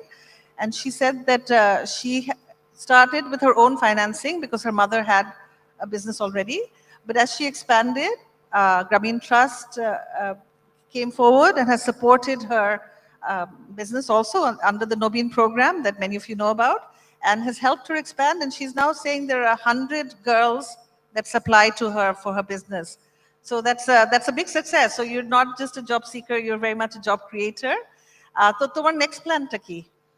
Next প্ল্যানটা হচ্ছে আমি একটা সংস্থা করতে চাই সংস্থাটা কি যে ওখানে অনেকে আবেদন করলে মানে দেখা যাচ্ছে তাকে প্রমাণ দিতে হবে কি তার আসলেই সে দারিদ্রতায় আছে বা অসহায় এই জন্য এখানে আসছে তো আমরা পুঁজিবিহীন ভাবে তাকে কাজ করতে দিব যে আগে আপনি কাজ করে দেন তারপরে মানে আমরা কিছু কাজ দেখাতে বলবো তারপরে হচ্ছে তার নিজের বাসায় যে জামা কাপড় তারপরে হচ্ছে এই হ্যান্ডিক্রাফটের যে জিনিসগুলো তাকে বাসায় দেওয়া হবে তাদের বাসায় যে আপনি ব্যবসা হ্যাঁ আপনি ব্যবসা করতে পারেন ব্যবসা করে মাস শেষে যে পুঁজিটা হবে তার থেকে লাভ নিয়ে আমাদের সে টাকাগুলো দিবেন মানে কোনো পুঁজি লাগবে না, সে যদি ব্যবসা করতে চায় তো কোনো পুঁজি লাগবে না, শুধু একটা মানে আইডেন্টিটি লাগবে যে আসলে সে হচ্ছে আমাদের জিনিসপত্রগুলো নিয়ে পালিয়ে যাবে না। তো হচ্ছে আমার এটাই ইচ্ছা যে পুঁজিবিহীনভাবে তাদের ব্যবসা করতে দিব আমি। আর গ্রামীণ ট্রাস্ট থেকে আরো ফান্ডিং নেবে? হ্যাঁ, আমার তো খুব ইচ্ছা যে তাদের কাছ থেকে ফান্ডিং নিয়েই তো আমি এটা করব। তাছাড়া তো আমার যখন আমি এই সংস্থাটা তৈরি করব তখন তো আমার অল্প হবে না, আমার যে অর্থ আছে সেটা তো হবে না, আমার আরো অর্থ দরকার হবে। আমি যদি সংস্থাটা করতে চাই, একটা অফিস নিতে হবে আমার, তারপরে যে মালামালগুলো আনবো ওগুলোর জন্য তো অর্থের প্রয়োজন হবে। এখন হয়তো 200 জন আমার কাছে অ্যাপ্লাই করলো, তো 200 জনকে তো মাল দিতে হলে আমাকে অনেকগুলো অর্থের প্রয়োজন, যেটা আমার কাছে নেই। তো আমি চাচ্ছি যে গ্রামীণ ট্রাস্ট যেন আরো সুযোগ সুবিধা দেয়, তাহলে আমরা আমাদের মতো মেয়েরা গ্রামীণ ট্রাস্ট যে পদ্ধতিতে কাজ করে এটা কি তোমার জন্য সহজ নাকি কঠিন? আমার জন্য সহজ, অনেক সহজ। অন্যান্য সংস্থা থেকে তারা অনেক সুযোগ সুবিধা দেয়, অনেক অনেক। So Fatima is talking about her vision to expand her business. One aspect is to create a separate organization, a formal organization to do that. She says that currently there are up to 200 women from the wider localities beyond where she lives who are interested in supplying, but she doesn't have the capacity to take from everybody, but she would like to expand with additional equity funding from Grameen Trust to expand that business, to bring everybody who comes to her with their products so that they can also become empowered and they can also have steady earning. So her plan is very much to continue to grow her work, increase income for herself, but a very big part of it is to promote these handicrafts of Bangladesh, traditional handicrafts of Bangladesh, and empower more and more women financially through this business. So I think it's a fantastic example of an Obin program. And again, I would like to just ask everyone to afterwards to go to the marketplace and visit her stall and the stall of 28 others who are here displaying their products and services, to see how they're doing, how young people are using entrepreneurship instead of job seeking to change their lives and the lives of others. Thank you, Fatima. Thank you. আমি একটা line বলতে চাই, মানে সবার জন্যই, যে আমরা সবাই সবার ধরি হাত গড়ি দেশ, এটুকুই বলতে চাই। What's a good way to translate that? Who's going to translate that? জি না, ওটা ইংলিশে কিভাবে বলবে আমি ঠিক জানি না। আচ্ছা, বাংলাতে যে বুঝেছে। ঠিক আছে, thank you. Thank you very much. Okay, now last but not least, Tanzil Rashid. You're the founder of a social business called Ogrograhi, which you started just at the age of 14. So like Fatima, while you were still very young, you decided to be an entrepreneur rather than be a job seeker. So at such a young age, what inspired you to take action? And what do you think enables young people to lead real meaningful change in their communities like you did? And I'll add in the second question, maybe you can just respond together, is I know that it's related to climate action. So what role do you think climate justice plays in your work? And how do you involve communities in climate action? Tanzil. Thank you so much. First of all, it's an incredible opportunity to reflect on my journey, which started back in 2014 when I was really studying at class 9 at Chittagong Collegiate School. And some of you might know that Professor Dr. Muhammad Yunus also read in the same school as I did. So he was one of my key inspiration to lead this organization, because when I started to look for opportunities to practice change-making skills like empathy, civic action, and leadership, there were no opportunities on that time in our community or in our city. And I was seeing that teenagers of my ages were getting engaged in drugs, violence, and gang politics. It's not because they were bad, it's because they were not getting enough platform to channel their energy into a positive action. So I decided to create a platform on 16 December 2014 by looking up to the man who once worked the same school career as mine, because he was not just a Nobel laureate for us, he was a inspiration for us, because if someone from our school, our city can change the world, we also can. And then I realized that age is just a number. So I started very early. In that age, the goal was to empower teenagers with the skill set so that they can lead in their community, they can drive social actions, also an opportunity to ideate, inspire others as well. So we operate in mainly key areas, and since then we have implemented over 50 plus social action projects by involving 500 young people, and in critical areas where youth leadership is very crucial. For example, in climate-induced disasters, issues like gender-based violence, and some social stigmas like menstrual health, mental health, in these categories. So as our work is mostly concentrated on climate action, I would like to draw some of our projects names. As we have women panelists, women empowerment, we can say at the stage. One of our project name is called Girls for Climate Fellowship. It's one of the first kinds in Bangladesh, where we challenge the notion that girls are disproportionately affected by climate change. And if we see the data of 1991 cyclone, if we see the death rates, a lot of women were died on that time. And it was because that it was an issues of gender equality and equity as well. So we started this program where we educate and empower young girls, especially from coastal regions, by providing them with tools, resources, so that they can advocate for their community, they can tell their stories to the global world, and people also know about what they are suffering, because it's not their fault that they are facing this climate-induced disaster, because developed countries always emitted a lot of carbon emission. That's why climate change is happening. So it's an issue of climate justice. So we provide them skills. Till now, we have provided education and awareness sessions to more than 1,000 young girls in different cities, especially from coastal regions. And secondly, another project is called EcoPad project, which is an intersection of menstrual health and climate change as well. In that project, we provided eco-friendly biodegradable sanitary pads to women from in coastal regions who face salinity problems, especially in the south region due to climate change. So at the same time, we raise awareness about the issues of menstrual health and why it's important for us. So these are the work we are doing in the climate action category.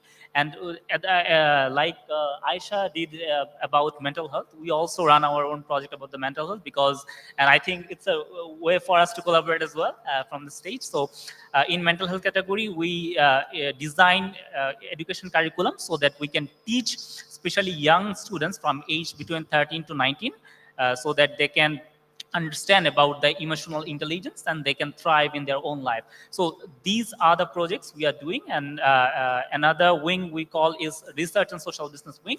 From there, we are actively researching on innovative products, such as, for example, we know that food wastage is a big problem for us, and it contains methane emission, which is a super pollutant for the world, which is not bad.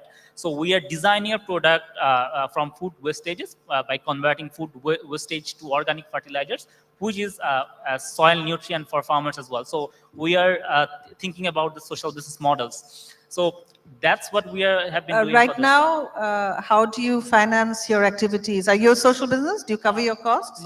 No, we are still researching on our social business. And to answer your question, that we have been funded, especially by the private sector agencies, because in collaboration with private sector agencies, we implemented our projects. And to answer that question, what led young people? I think I would like to raise 2 points in that to answer this question. Number one is when we see any injustice, discrimination happening, youth don't wait; they start to lead. And the prime example of this is our last July movement. Young people rose not just because they had the voice or they were very brave enough. It was because we refrained to keep our voice silent. We started to speak that this is not right, and that's why the whole July movement is all about. And secondly, young people respond, act, and lead when system change to fail. For example, like when we started Agrahi, there was no platform for teenagers to practice their change-making skills. Like this, if there's no platform, no skills, young people try to solve that problem. Are there now more platforms like yours, led by young people? teenagers?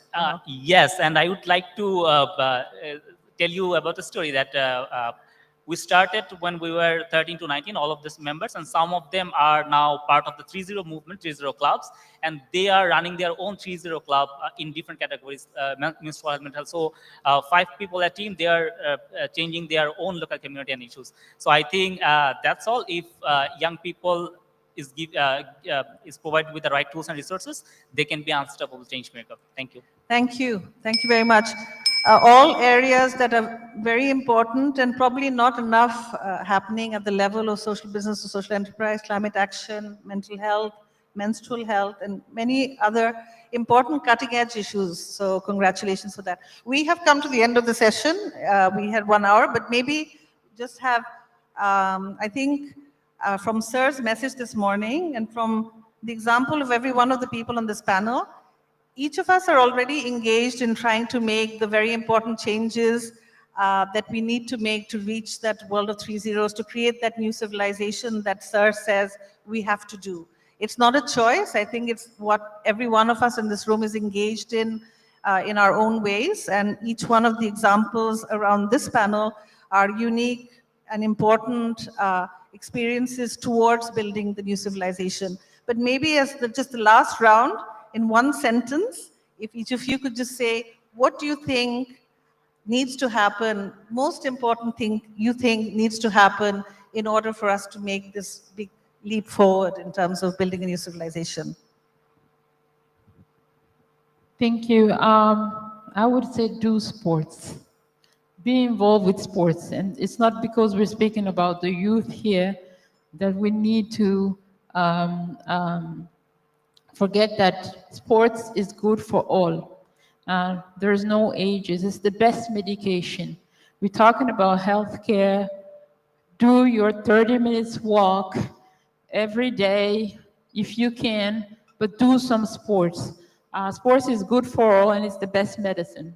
Thank you.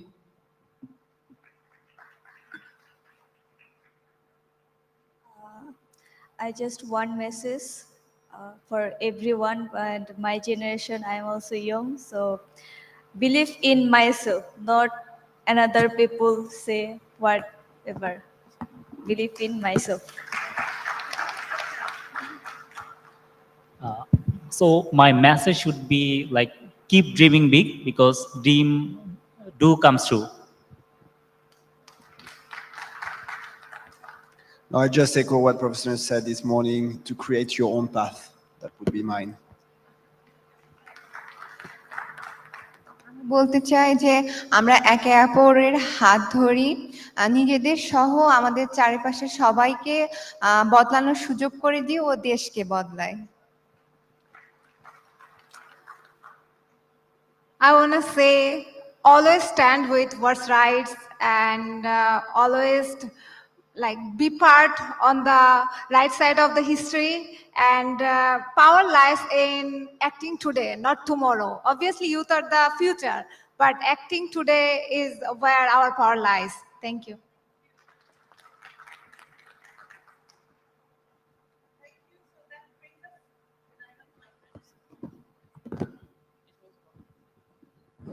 Thank you. So that brings us to the end of our session. Thank you all for experiencing, sharing your experiences with all of us. I think it's very inspiring for us. And I wish all of you a really good rest of the conference. Please meet with other change makers in this room. They will help you amplify the work that you do. I'd like you just to take that advantage and stay connected with us. As Fatima said, we all move forward if we help each other, if we hold hands and work together to do that. We'll have a much bigger impact. Thank you very much. Thank you. Big round of applause for our panelists. Can we get a picture of all of us?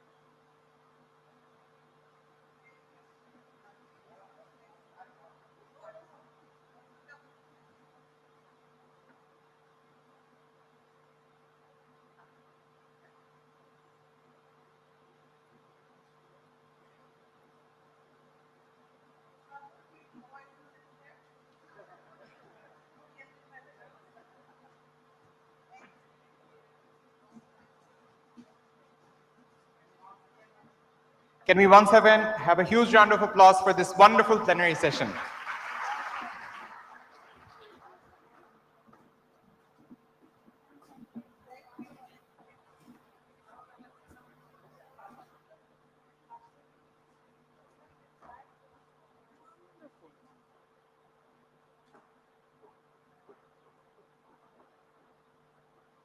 All right, with the end of that plenary session, we now get into a very exciting part of the day.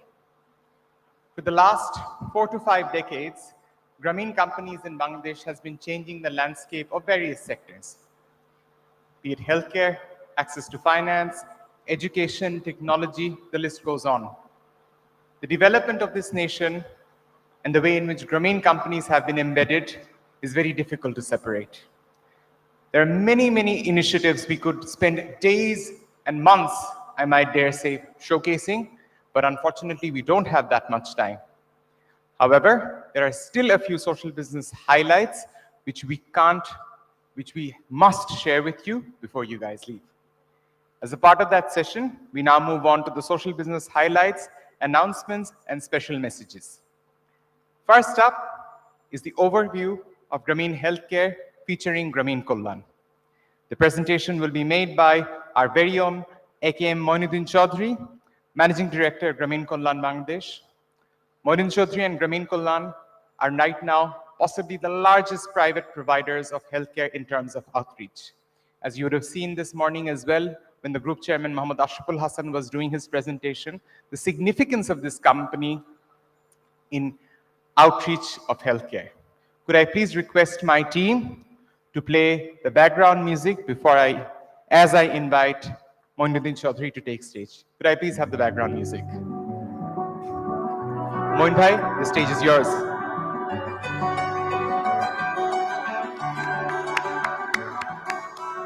স্বপ্ন দেখায়ালো সবাই থাকুক ভালো স্বপ্ন দেখায়ালো সবাই থাকুক ভালো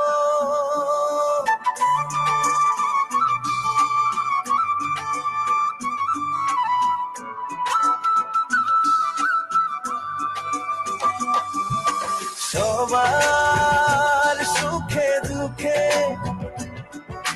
মায়ের হাসি মুখে সোনার রোদ হাসে আমাদের উঠানে গ্রামীণ কল্যাণে স্বপ্ন দেখায়ালো সবাই থাকুক স্বপ্ন দেখায়ালো সবাই থাকুক ভালো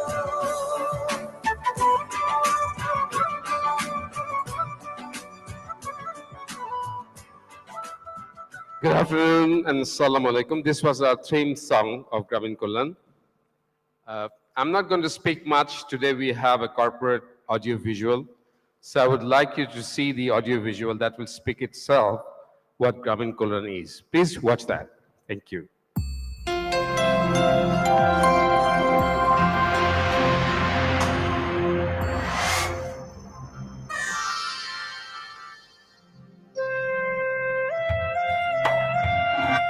Bangladesh is an incredibly beautiful country. From the verdant countryside to the tranquil settings, the view of Bangladesh enthralls every living being with its captivating magnetism. Nonetheless, the poverty, misery, and daily hardships of its impoverished people cannot but strongly move us anyways.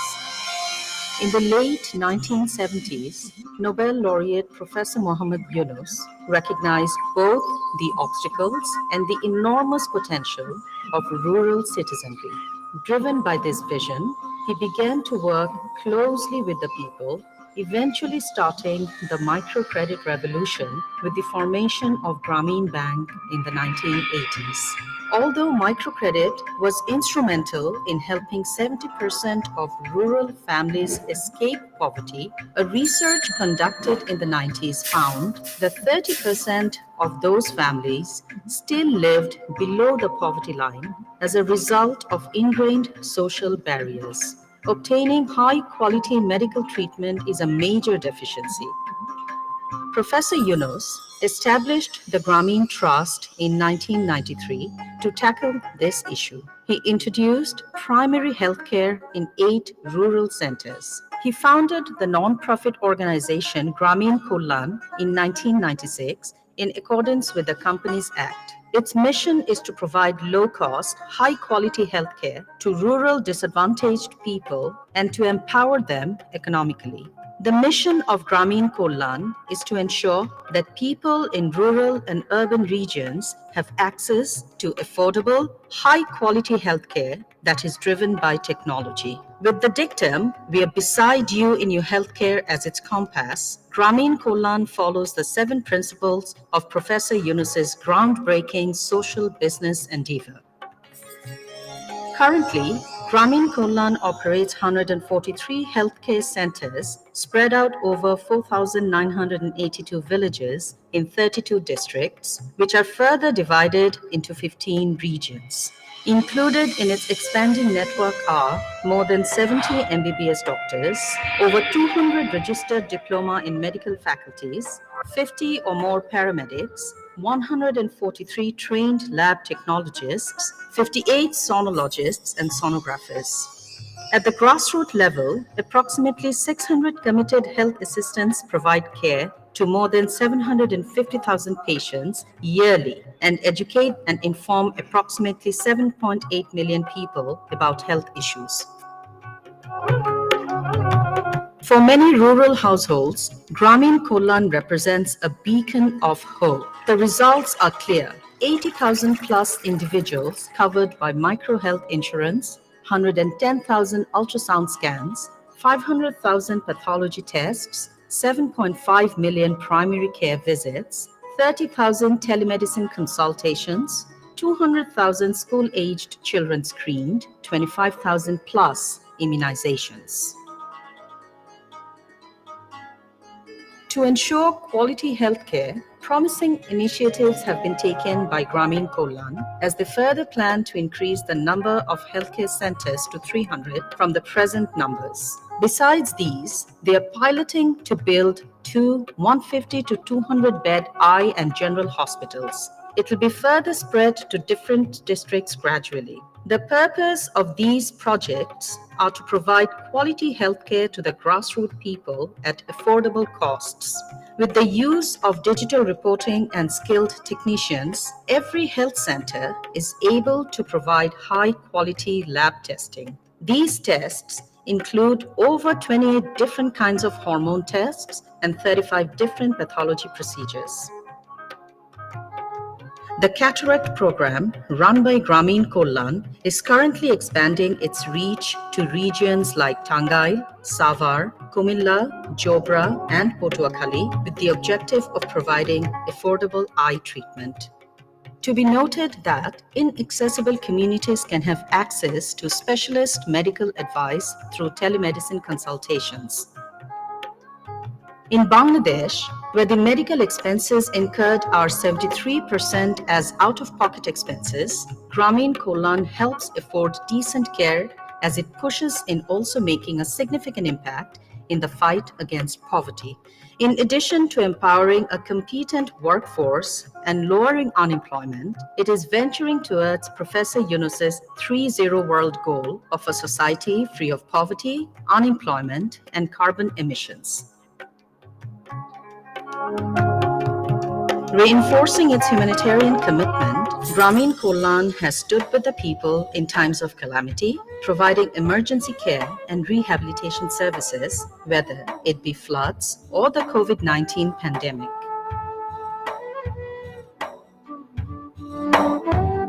Through its national pilot program, it has also spearheaded the charge for early cervical cancer screening. A new nursing college and health sciences research institute is currently under construction in Chottogram's Anwara. This endeavor has the potential to revolutionize healthcare education and research. Grameen Kollan's expanding network is now helping middle-class households in and around Dhaka, as well as rural areas. Healthcare for all. It is the straightforward promise of Grameen Kollan. In addition to ensuring healthcare for the people, Grameen Kollan acknowledges and honors its staff members. Moreover, they're regularly been given leadership, capacity building, and skill development training to enhance their performance. Grameen Kollan is dedicated to minimize health disparities and is determined to create a world-class healthcare ecosystem in Bangladesh. A new dawn is about to shine in the horizon, and it brings a new chapter of optimism, health, and dignity for every citizen.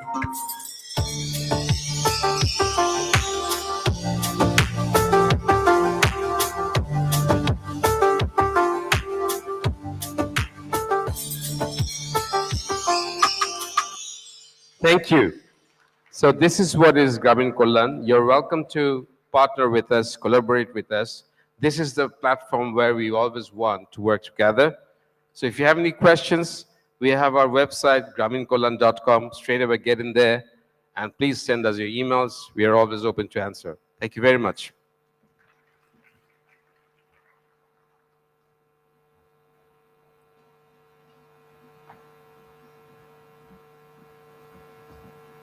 Thank you very much, Mr. A.K. Moinuddin Chaudhary. Incredible work being done by Grameen Kollan and for many, many decades.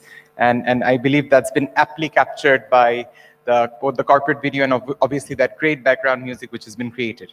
Now, before I move on to the other brilliant initiatives under healthcare, I just would also like to remind everyone, most of the initiatives that we have spoken about, well, our group chairman, Mohammad Ashraful Hassan, has spoken about, then we had the first plenary session, and many other consequent discussions are focusing on healthcare initiatives. But just to remind everyone, the vast reach of the Grameen Group is immense. Mohammad Ashraful Hassan and obviously Professor Yunus have spoken about Grameen University, which is coming up. There are multiple technology initiatives. They're involved in manufacturing. There is multiple businesses going on, each addressing a social problem. So whilst you see a big focus on health, if you're interested, please feel free to visit the marketplace and you'll be able to see the wide variety of work that the Grameen Group is undertaking. Now, without further ado, I'd like to invite another stalwart in the group who's leading multiple healthcare initiatives, including the Grameen Caledonia Nursing College and the Grameen Eye Care Hospitals. I'd like to invite on stage Mr. Shamsul Haq Ahmed, Managing Director, Grameen Healthcare Services Limited. He's also the Managing Director of Shamajik Health Science Institute and Research Center. Could I please have on stage Shamsul Haq Ahmed? Could I please have Shamsul Bhai on stage, please? A huge round of applause for him.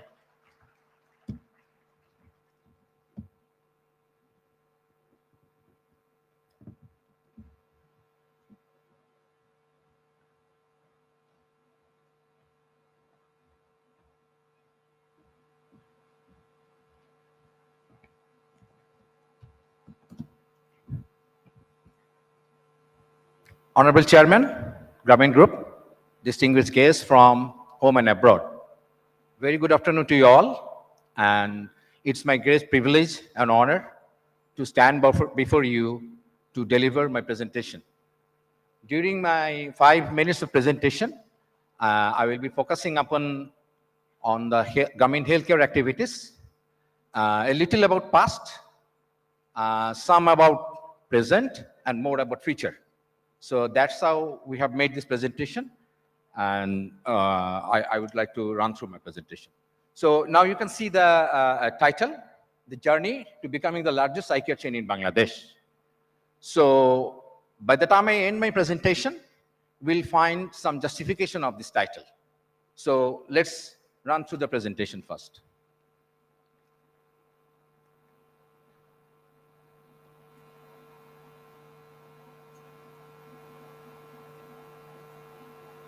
So this is the picture of the first eye hospital inaugurated by the founder chairman, Professor Mohammad Yunus. Next is comes to the preface of Grameen Healthcare. On bullets, there are three prefaces that we always follow. Is social business model. Inevitably, we do that. And it comes to the impact of the profit. When it comes to bottom line, we take care of two bottom line. One is the financial bottom line and the other is the social bottom line. As we deal with social business, so both the bottom lines are very important to us. And last, you see the sustainable eye care and has to be affordable and accessible to all. So these are the three prefaces. If we talk about the focus on the vision, then it comes again 3 points where our vision comes into play very strongly. The social imperative, how it works, because blindness is more of a social problem rather than a physical problem, disease kind of thing. Then the access gap, as I said, the main theme of Grameen Healthcare is reaching to the unreachables.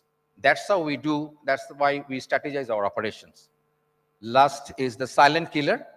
It means that the eye conditions, very often it goes unnoticed. So by the time it exposes, it gets into thing, it becomes too late.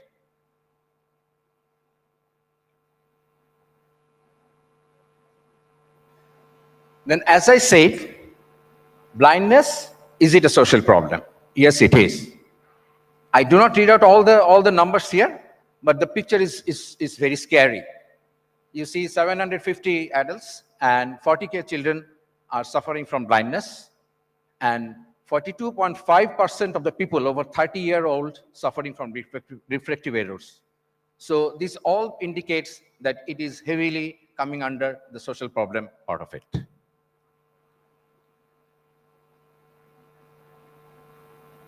Vision and mission, I do not want to read it out. There are three main pillars on which we made our mission and vision. What are those? One is the affordability, the accessibility, and the inclusiveness. So all this sums up to our vision and mission statement.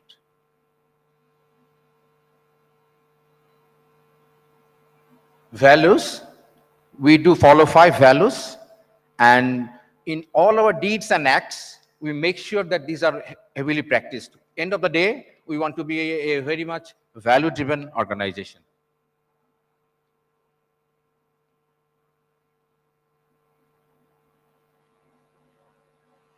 Talking about business priorities and operational priorities, you see 9 points are there, 7 points are there. So the crux of the whole thing is we focus on 2 things. As we run under the framework of social business model, we are not profit seekers. Then what we do, we optimize our uses of resources. That's how we manage our business in a better way. And the second point we always take care of it is the operational efficiency. And these two combining to the best output of Grameen Healthcare so far we have practiced.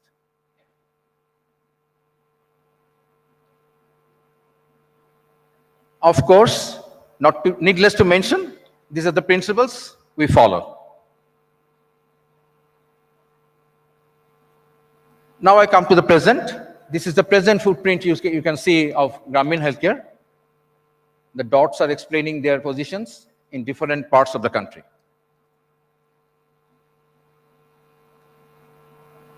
These are few snapshots, our secondary hospital prevailing in different parts of the country. And the next one is work in progress. Hopefully, a couple of months from now, we will have our 5th hospital up and running.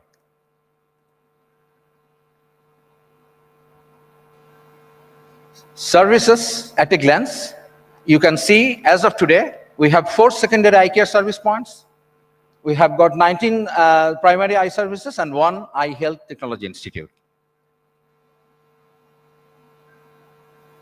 And service points, as I said, as of today, we are operating under the framework of primary and secondary. So naturally, secondary spectrum is having bigger number of services offering rather than the primary spectrum. So these are the explanations of our primary and secondary. This is the new feather added to the Grameen Healthcare in this year. This is something we opted for it, and we are very lucky to have it with us. Because right from the operating, we want to have the right pipeline of eye professionals aligning with our needs. And we got comments from 2025. The name of the program is MLOP. We call it mid-level ophthalmic personnel. And it caters our internal demand, and beyond that, it also caters to the external demand across the country.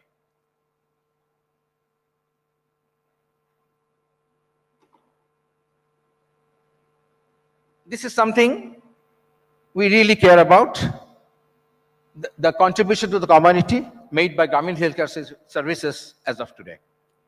It is patient stated is 3 million, more than 3 million, and total surgery performed is 172K. I believe it's a good number. And this is growing at a very faster pace in the months to come and day to come.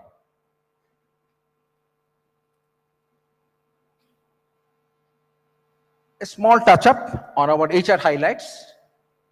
You can see that more than 50% of our workforce, they're from dedicated to the clinical services. This only speaks about our desire for service excellence. And on the other part, you can see the 61% of our total workforce are women. And again, it reflects the level of diversity, gender diversity we are having in our organization.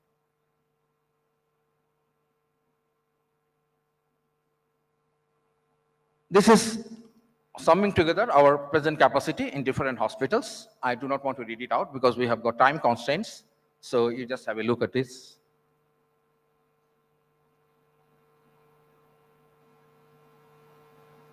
This is something we are pioneering.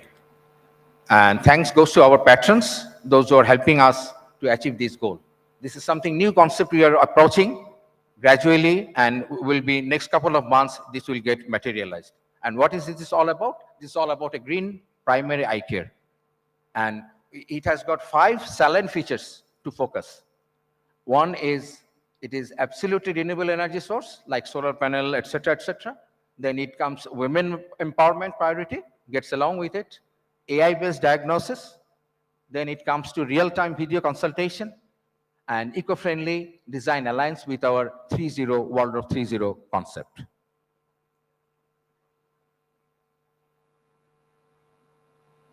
You can see some big names on the slide. These are all, we are lucky and we are blessed to have these good names with us. We are holding hand each other. We are moving years together, and we look forward to move with these helping hands in the way forward.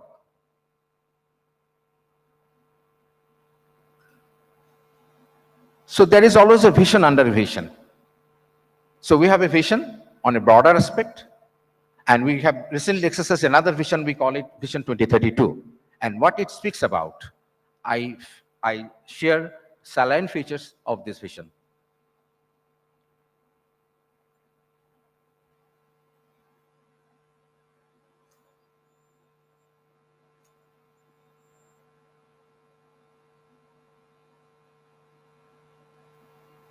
So as the first outcome of this vision, you can see presently we are having 2-tier business model. One is the primary, the other is the secondary.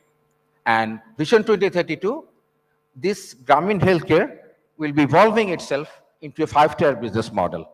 You can see apart from the primary and secondary, there are a few additions, likewise semi-secondary, likewise advanced secondary, and of course the tertiary one. So this is one very critical outcome of our vision exercise, what we are heavily opting for.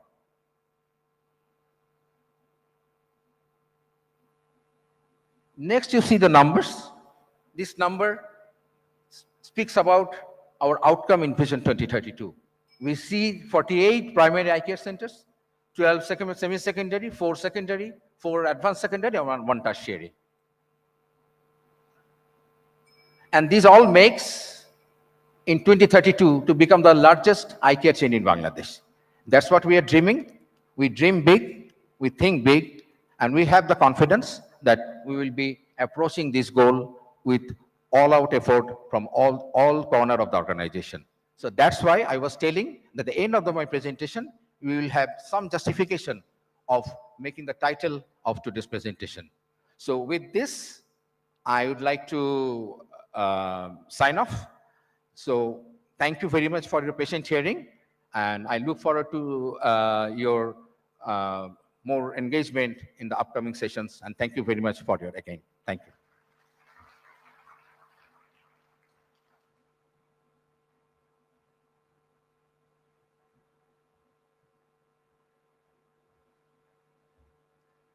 Thank you, Shamsul Bhai, for that amazing work and footprint of Grameen healthcare.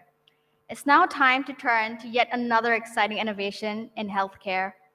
To speak about Shukhi, please allow me to welcome on stage with me Mr. Ahmed Ashraful Hassan, Dr. Ahmed Arman Siddiqui, joined by Tobias Zyberzan. Could we have a round of applause, please?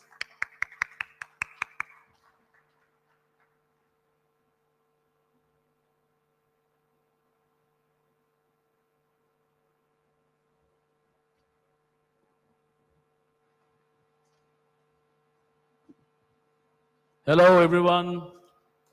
Can I hear hello? So it is kind of a deja vu to me. 1 year ago, I was in Philippines. Can I see the hands of the Negros, Raymond and the other people? Yay, hi. So it's the history repeats itself. I had myself and Tobias and Professor Yunus, who was at that time the group chairman. So I have the group chairman with me. But at that time, Mr. Ashraf Hassan was also in the online. So it's like the deja vu to me. Before I hand it over to Tobias and Ashraf Hassan, two things. One is, can I have the slide, Aziz? Another thing is, can I have another microphone? I hope you have more microphones. So, Shukhi, last year, who were there in our inauguration session? Can I see some hands? Oh, very few hands. Yes, thank you. And because most of you were not there in Manila, so we had a soft launch in Manila. And today I'm just going to update you what actually we have got. I won't actually talk more about the numbers and stuff. I will actually talk about what we have achieved on the tech stack side and what we have achieved as a health tech as a service. I was actually overhearing someone was talking about EMR. So base part of Shukhi is like, it has got everything. So we call it Shukhi all-in-one solution. And we just don't like slide much, but I have kept it because this is the first time I'm presenting in the Social Business Day. So I really thought that we should actually present as a PowerPoint slide. So if you can see the list, ekhane from online consultation to the Hajj Umrah care, we have got 20 modules. So when we launched Shukhi only 7 months ago, we launched with 16 modules. So right now we are in short of two major things. One is the devices and another one is some diabetic care and all, which we will definitely be launching very soon. And we hope that it will have more traction. So these are the story that we had. So we launched in Manila on 27 June 2024. Then we had, the issue of revolution. So it got delayed for 4 months, and then we had the commercial launch. And I will let my group chairman to talk about the numbers, but we got a very good traction here. I really want to talk more about the topic that we have. Social business is the best medium for the healthcare for all. We actually are ensuring one-stop shop not only for the world, also for the Grameen Group. Just before you have seen the presentation from Shamsul Haq, we are actually giving the solution to Grameen Eye Care Center. So we not only have B2C, we also have B2B. So the hospital management solution, the EMR, everything that we have. And one thing I want to talk about is the activities that we have done all over the country. So you can see these are the Uthan Boithak we did with the Grameen Bank. These are some of the experience that we did in the activities all over the country. These are the booth activities that we did. And more things. This is the training that we did in Grameen Eye Care Center, and we also are working with the government. We are trying to give the UHID solution. We are trying to do a pilot to the Dhaka Medical College and Chittagong Medical College. So apart from the B2C, we also do B2G, and we are also trying to do G2G. And this is the beautiful thing that we did, Hajj Care. So this time, with the collaboration of Eastern Bank, we actually launched this Hajj Care. So Hajj is a very tedious job. When you are in Arafah, from Mina to Muzdalifah to the Sa'i, it's a very tedious process. So we ensured that the Shukhi customer can actually are in touch with a doctor. So if you download our app, you can see a doctor in a span of 10 minutes, and it only 20 taka doctor, as our group chairman mentioned, this morning. And this is what I just want to talk about. So we have done the app for the premium segment that you can do it for Play Store and App Store. Then we also have for the smart button phone users, they can actually call 10657 and they can actually avail services to the phone. But what happens to a poor farmer who uses an insecticide and has a skin disease? That's where we came back with this concept of Shukhi Sheba Kendro. So we have 5,000 Shukhi Sheba Kendro all over the country now, and they can actually get into this Shukhi Sheba Kendro. And we have got a concept called Shukhi Ambassador. So these are the people who are the Shukhi Ambassador. They will actually make the call on behalf of the customer or the patient, and they can do a video call. Here we want to solve a lot of things: the middleman syndrome, the legitimacy of medicine, and also nearest surgery referral. We have tied up with 190 hospital diagnosis centers and clinics, and this is how we are actually trying to get it. We got our first grant from Tika. They have invested on 75 Shukhi Sheba Kendro, and that is how they have tied up with us. So right now we have 5,000. By this year we will have another 5,000, and our vision to do around 50,000 by 2027. And this is the memory that we have on the launching of Tika project. And last edition is we did eye care with the Shukhi Sheba Kendro with collaboration with Gramin Healthcare. So we have given a machine from Mitas, Japan. So they can actually check the eye of the patient, and instead of someone traveling 20 kilometers, he or she can rectify and understand that, okay, he or she has a cataract, and then we get the appointment from Gramin Eye Care Center, and they know the cost, and they actually go and they get the treatment. And as you know, Gramin Eye Care Center does a lot of charity. We also offer this for free, complimentary, if the patient is in the bottom of the pyramid. I will now hand this microphone. Oh, you have the microphone, Tobias. Tobias is our board member, and he has been the mentor of Shukhi, the man behind Shukhi. I'm very happy to have him on stage in Bangladesh. He was there during the launch in Manila. So what do you, Tobias, about your thought and your input on the Shukhi, on the next tech stack and the next evolution? Thank you. Well, first of all, it's wonderful to see that Shukhi is combining digital with physical, actual locations, pharmacies in the communities, in the fields, right, to bring together digital and physical to real hybrid care, because hybrid care is how the life of people evolves, and how healthcare then also most easily evolves. The other important part I want to highlight is that like this, it's possible to support people with chronic diseases and do digitally enabled chronic disease management. Secondly, it's possible to support women during pregnancy and childbirth and newborn support. And if we now look beyond Bangladesh, we are working closely with the WHO, World Health Organization Digital Health Center, to establish Shukhi as a FHIR standards-based interoperable ecosystem, and to position this case in Bangladesh as a case example for the World Health Organization to see how digital health can be enabled on country level. In the next step, of course, this then raises interest, well, it already has raised interest in Africa and also other countries in Asia, since the model of hybrid care that Shukhi is following is readily applicable also in other countries in Asia as well as Africa. And there will be further presentations about that at the Africa Health Tech Summit in October this year. Thank you. Thank you so much, Tobias. So now I will hand over the mic to the group chairman. I did the same last year. I'm going to do the same this year. So, sir, over to you to show the Jalwa to Bangladesh and the world, what you are actually up to. And can we change the KV in the background? So actually, I am unfortunate that I was not in Manila, but I am in Dhaka today.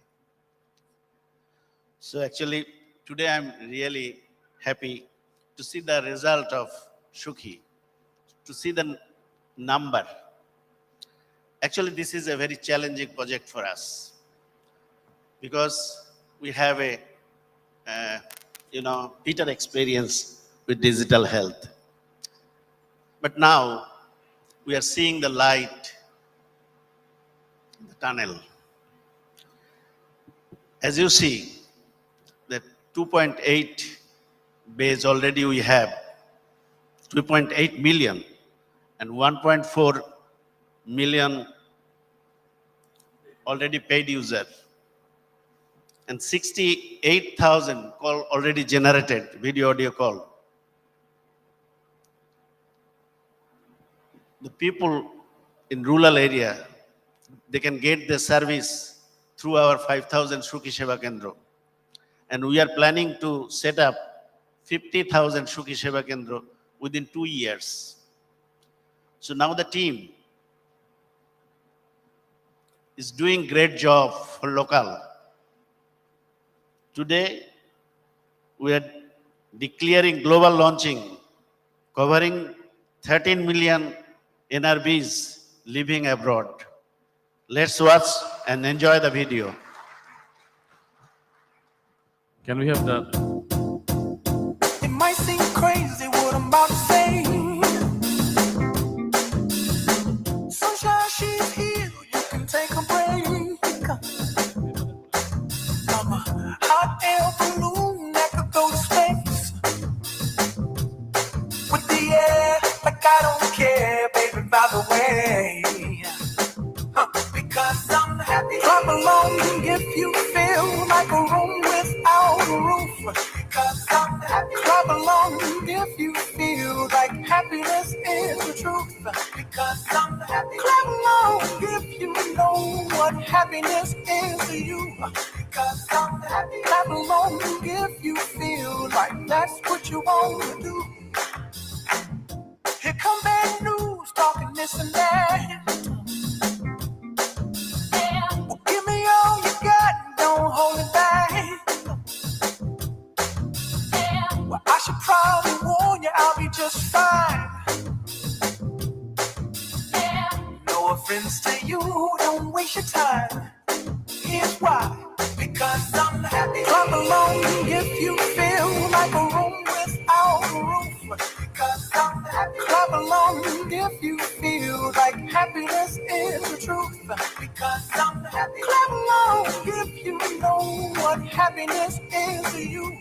Because I'm happy. Clap along if you feel like that's what you want to do. Hey, go, bring me down, can't none bring me down. Your love is too high. Bring me down, can't none bring me down. I said, bring me down, can't none bring me down. Your love is too high. Bring me down, can't none bring me down. I said, clap along if you feel like a room without a roof. Thank you very much. So anything else you want to add? Yeah, I hope you all are equally enjoy to see the milestone of global launch. Can we have a round of applause? So now another exciting round is coming. What is that? Actually, to see the proven model and technology, other countries are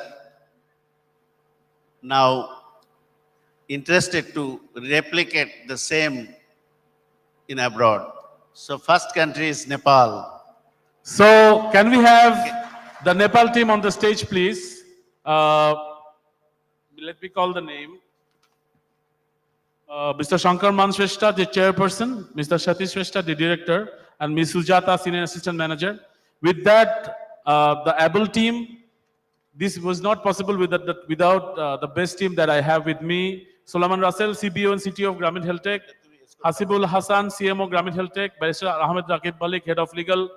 Tawfiq Ahmed, Finance League Health Tech, Mukhlisur Rahman Misbah, Head of Operations, and Dr. Farin Hannan, who actually led the project. So ladies and gentlemen, to talk about it a little bit more, we have got the interest party from 2 countries. One is Nepal and one is Bangkok, Thailand. So unfortunately, Faisha is landing tonight. So we will have that session tomorrow. So today, I'm very happy to call upon to the stage, the Nepal CSDM. And with this, I would humbly request our board members, because Tobias and Ashraful Hassan Saraz are here, with the other board members, Nazdin Appa, Wakar Bhai and Samsul Bhai, if you could kindly quickly come here and take a photo and be the part of the history and memory.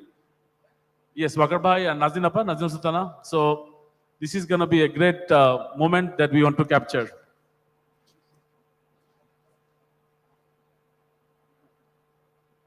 So I would love to give them MOU 1 to Ashraf Hassan sir and 1 to Mr. Shrestha, so to have that picture together.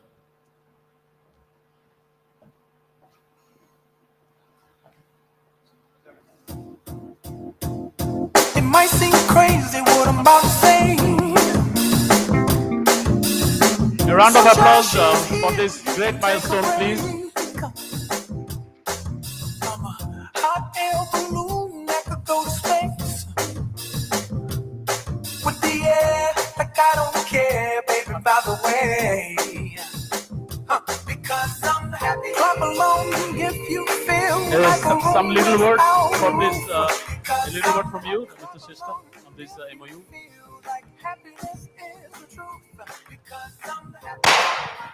Thank you. Happiness is to you. Because I'm happy. Clap along if you feel like that's what we are very, very happy. We are, I hope all our people in Nepal will be happy as well. Thank you. Thank you. Thank you so much. With this, we finish this event. Thank you for your kind patience. Thank you very much. Please pray for us that we can conquer the most. Thank you so much. What I'm about to say. Sunshine, she's here. You can take a break. I'm a hot air balloon that could go to space. With the air, like I don't care, baby, by the way. Because I'm happy. Clap along if you feel like a room without a roof. Because I'm happy. Clap along if you feel like happiness is the truth. Because I'm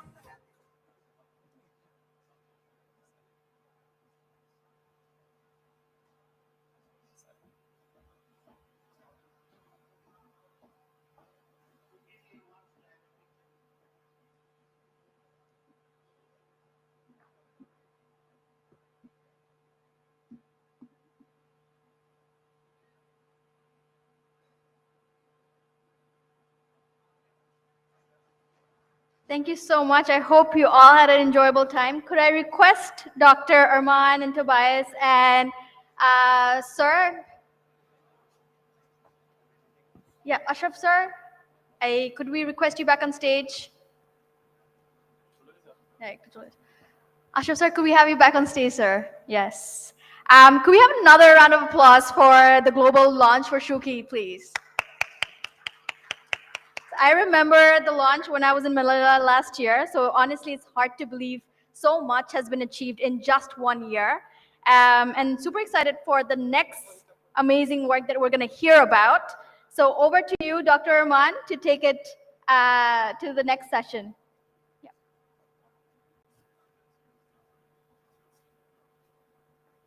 So this is another great milestone that we are having. We are having the first international collaboration with the ECH Alliance.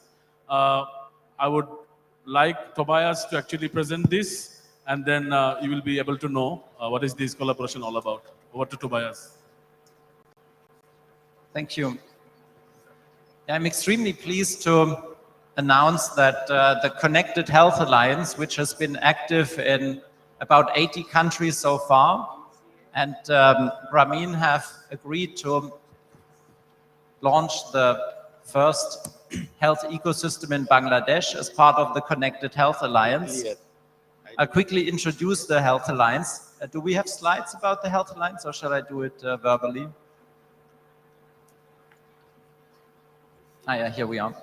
Yeah, the Connected Health Alliance was originally founded in Europe, and the purposes we can see on the next page: to bring together different actors in the healthcare ecosystem, public sector, social sector, private sector, academic sector as well.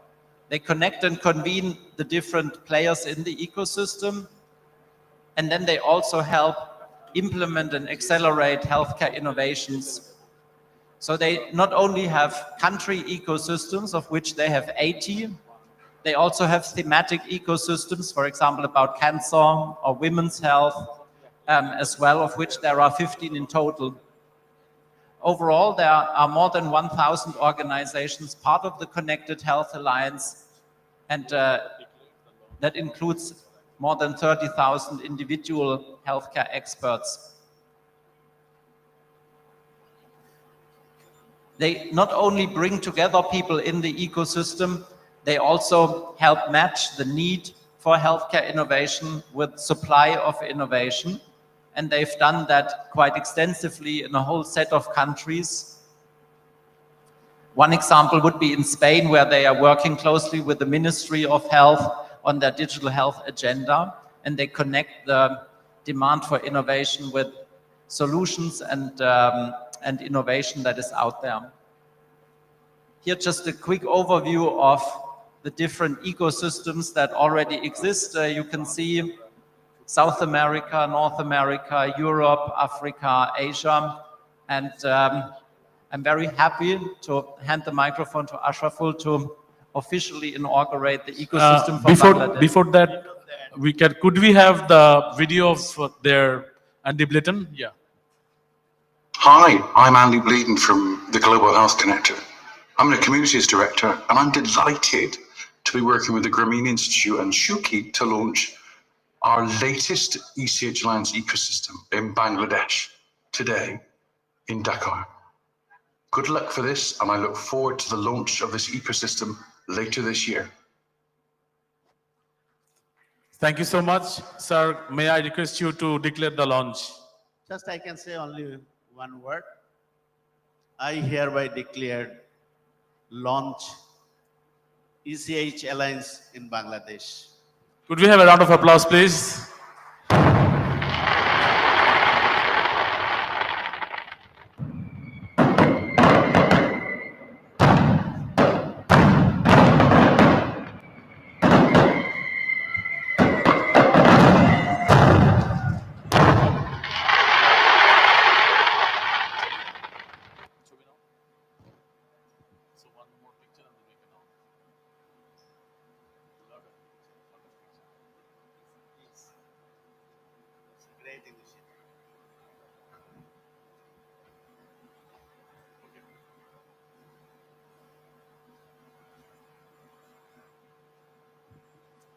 Thank you. Thank you, Dr. Matthias. Thank you very much. We wish this ECH Alliance and the Shuki Global launch all the very best. Next year, when we are back here for Social Business Day, we expect and we're hoping that the numbers will be doubled and tripled. Once again, can we have a huge round of applause to the Shuki team on their great initiatives. Now, from all the healthcare initiatives, some of the most exciting international multilateral work that is being done. We've got two great friends of the Grameen family, the social business family, and I must say they've been incredibly supportive for many, many years right now.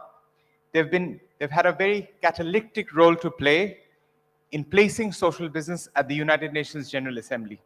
Both of them have always done it out of their own accord.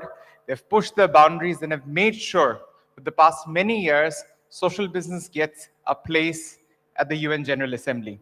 It gives me immense pleasure now to invite on stage Alex Wang, Managing Director, Global Committee on Social Business for Sustainable Development Goals from China, and Dominic B. Doster, Executive Director, the Unison U, the YY Foundation from Germany, and most fondly known to us as Alex and Dom. Could we please have a huge round of applause for Alex and Dom?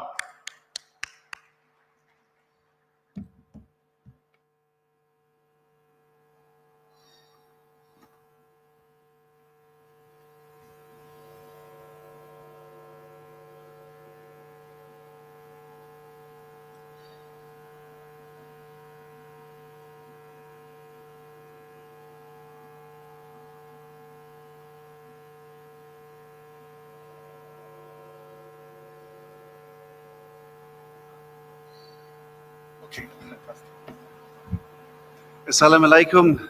Good afternoon. Delighted to be here with Alex at this Social Business Day in Dhaka. Finally, we are back in Dhaka. About 10 years ago, Alex and I had a funny idea, a bit crazy. Thank you.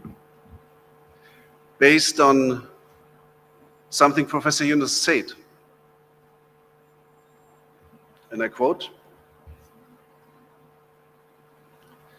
he said, "We must commit ourselves to achieve the Sustainable Development Goals by 2030.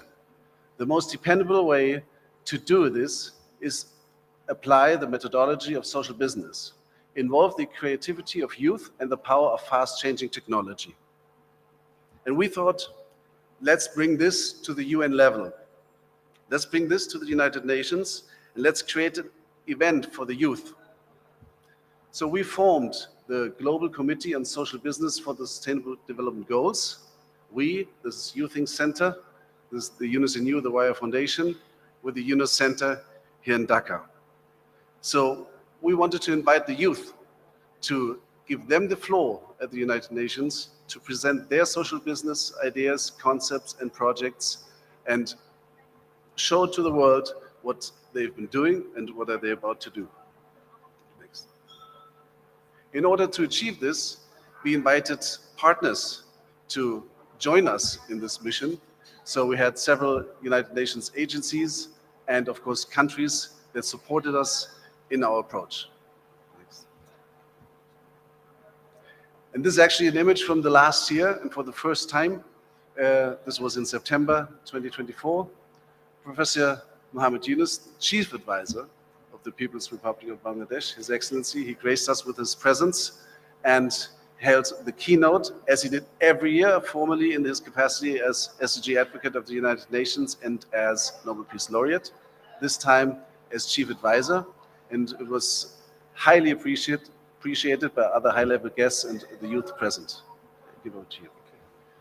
And so one more thing I want to update you that from the last year, the government of Bangladesh become one of the official co-hosts together with other countries. And in the past 10 years, we got the support, generous support from Denmark, UAE, Cabo Verde, Nigeria, and many more countries.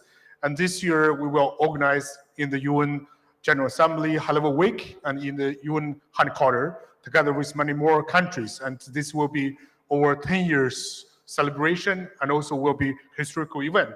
So here we bring some pictures in the past few years, including the 2018, we are launching the book, A World of 3.0 by Professor Yunus in the UN headquarters. And also we have different campaigns. One of our most important campaign is called Social Business for SDGs. And later on in the breakout session 2, we have our session on the social business role for achieving Sustainable Development Goals in the coming 5 years. So please join us in the breakout session 2. And so in the future, the 10 years past is a new start. In the future, we're going to work with the social business families and different partners and different Grameen and Yunus organizations in different parts of the world. And if you want to join us, we hope that you can engage your government, especially your Ministry of Foreign Affairs, who will join the UN General Assembly in September in New York, in UN headquarters. And also you can, in the future, your organization can join as a member, and we form the regional networks and national councils. And later on, if any one of you travel to New York during the UN General Assembly week, definitely we are looking forward to welcome all these social business friends. So the final message is that we are officially announced the event here, and we put Dominic and my email here. If you have any ideas on partnership on or UN General Assembly high-level event on social business, or any campaigns, projects on social business for achieving Sustainable Development Goals, feel free to email us. And most important, we are looking forward to see you in New York this September during the UN General Assembly week. Thank you very much.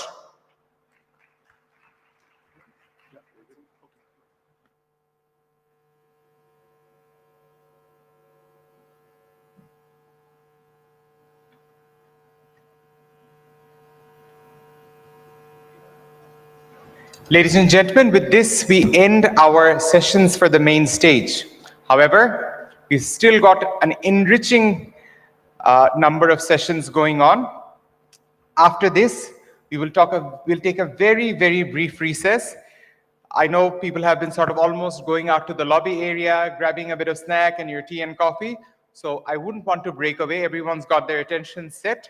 So the main stage session is finished. However, I'm still reminding everyone that the marketplace is open if you wanted to drop by. The most important thing that we're going to do now, from about 5:10 p.m., our panel session commences. There are about 8 highly powerful panel sessions. If you thought that the plenary sessions and the main stage sessions were enriching and exciting, you've got no idea what you've coming for the panel 1. So I'll announce the panel sessions now. The first panel is Youth and Empowerment Through Entrepreneurship, which will be held in this main stage area. We've got panel 2, which is SDGs, 5 years to reach the goal 2030. What can we do now? The panel is marked in yellow. Each of you, if you look at your ID cards, you will see that you've got the panel marked here already. You would have selected it at the time of downloading your ticket. This is the color that you follow once you get out of the venue or you're within. There are markings on the floor. We also have a number of volunteers with play cards spread across the venue. So as soon as you exit the lobby, you will see that they're there with their play cards. Please follow them. Panel 3, which is colored in ash, is Health and Well-being, the future of healthcare. Panel 4 is Inclusive Education, the importance of including social business education into the mainstream curriculum. Panel 5 is Financial Inclusion for Zero Poverty. Panel 6 is Strengthening the Bangladeshi's Economy, How Can You Contribute? Panel 7, From the Field to the Table, Agriculture, Nutrition, Distribution and Connections.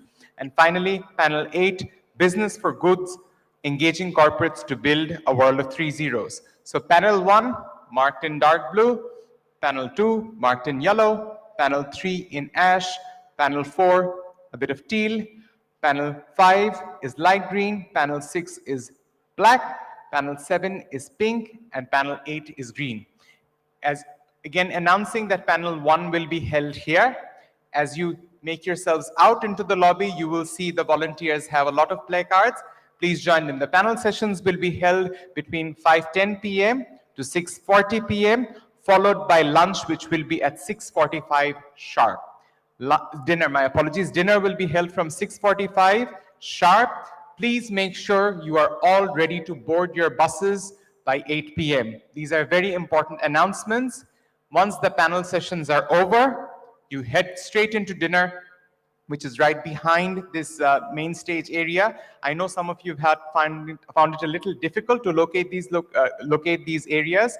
Just announcing that the dinner area is where you had lunch just a few hours ago. It's right behind this main building. If you've got any confusion, please ask the volunteers, they'll direct you. And most importantly, timings. Dinner is from 6:45 p.m. for you to ready to board the buses by 8 p.m. If we do not board the buses by 8 p.m., ladies and gentlemen, you are back again tomorrow morning by 9 o'clock. It's a 9:15 sharp start. Everyone will be seated by 9:20. So please make sure you go into the panel sessions, have an exciting round of discussions, have your dinner, board the buses, and we'll see you tomorrow, hopefully at 9:15 a.m. sharp back here. Thank you, ladies and gentlemen. If you've not got your snacks and coffees, grab them at the back, head into your panel sessions. We wish you a great panel session. Hope you've enjoyed today. We hope to see you back tomorrow at 9:15 a.m. Thank you, everyone. Thanks.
Ladies and gentlemen, just making this announcement one again.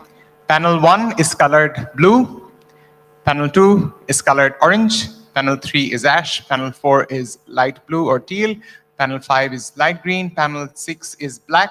Panel 7 is pink. And panel 8 is green. Please make sure you're following the signage right outside with volunteers and make sure that you make there in time.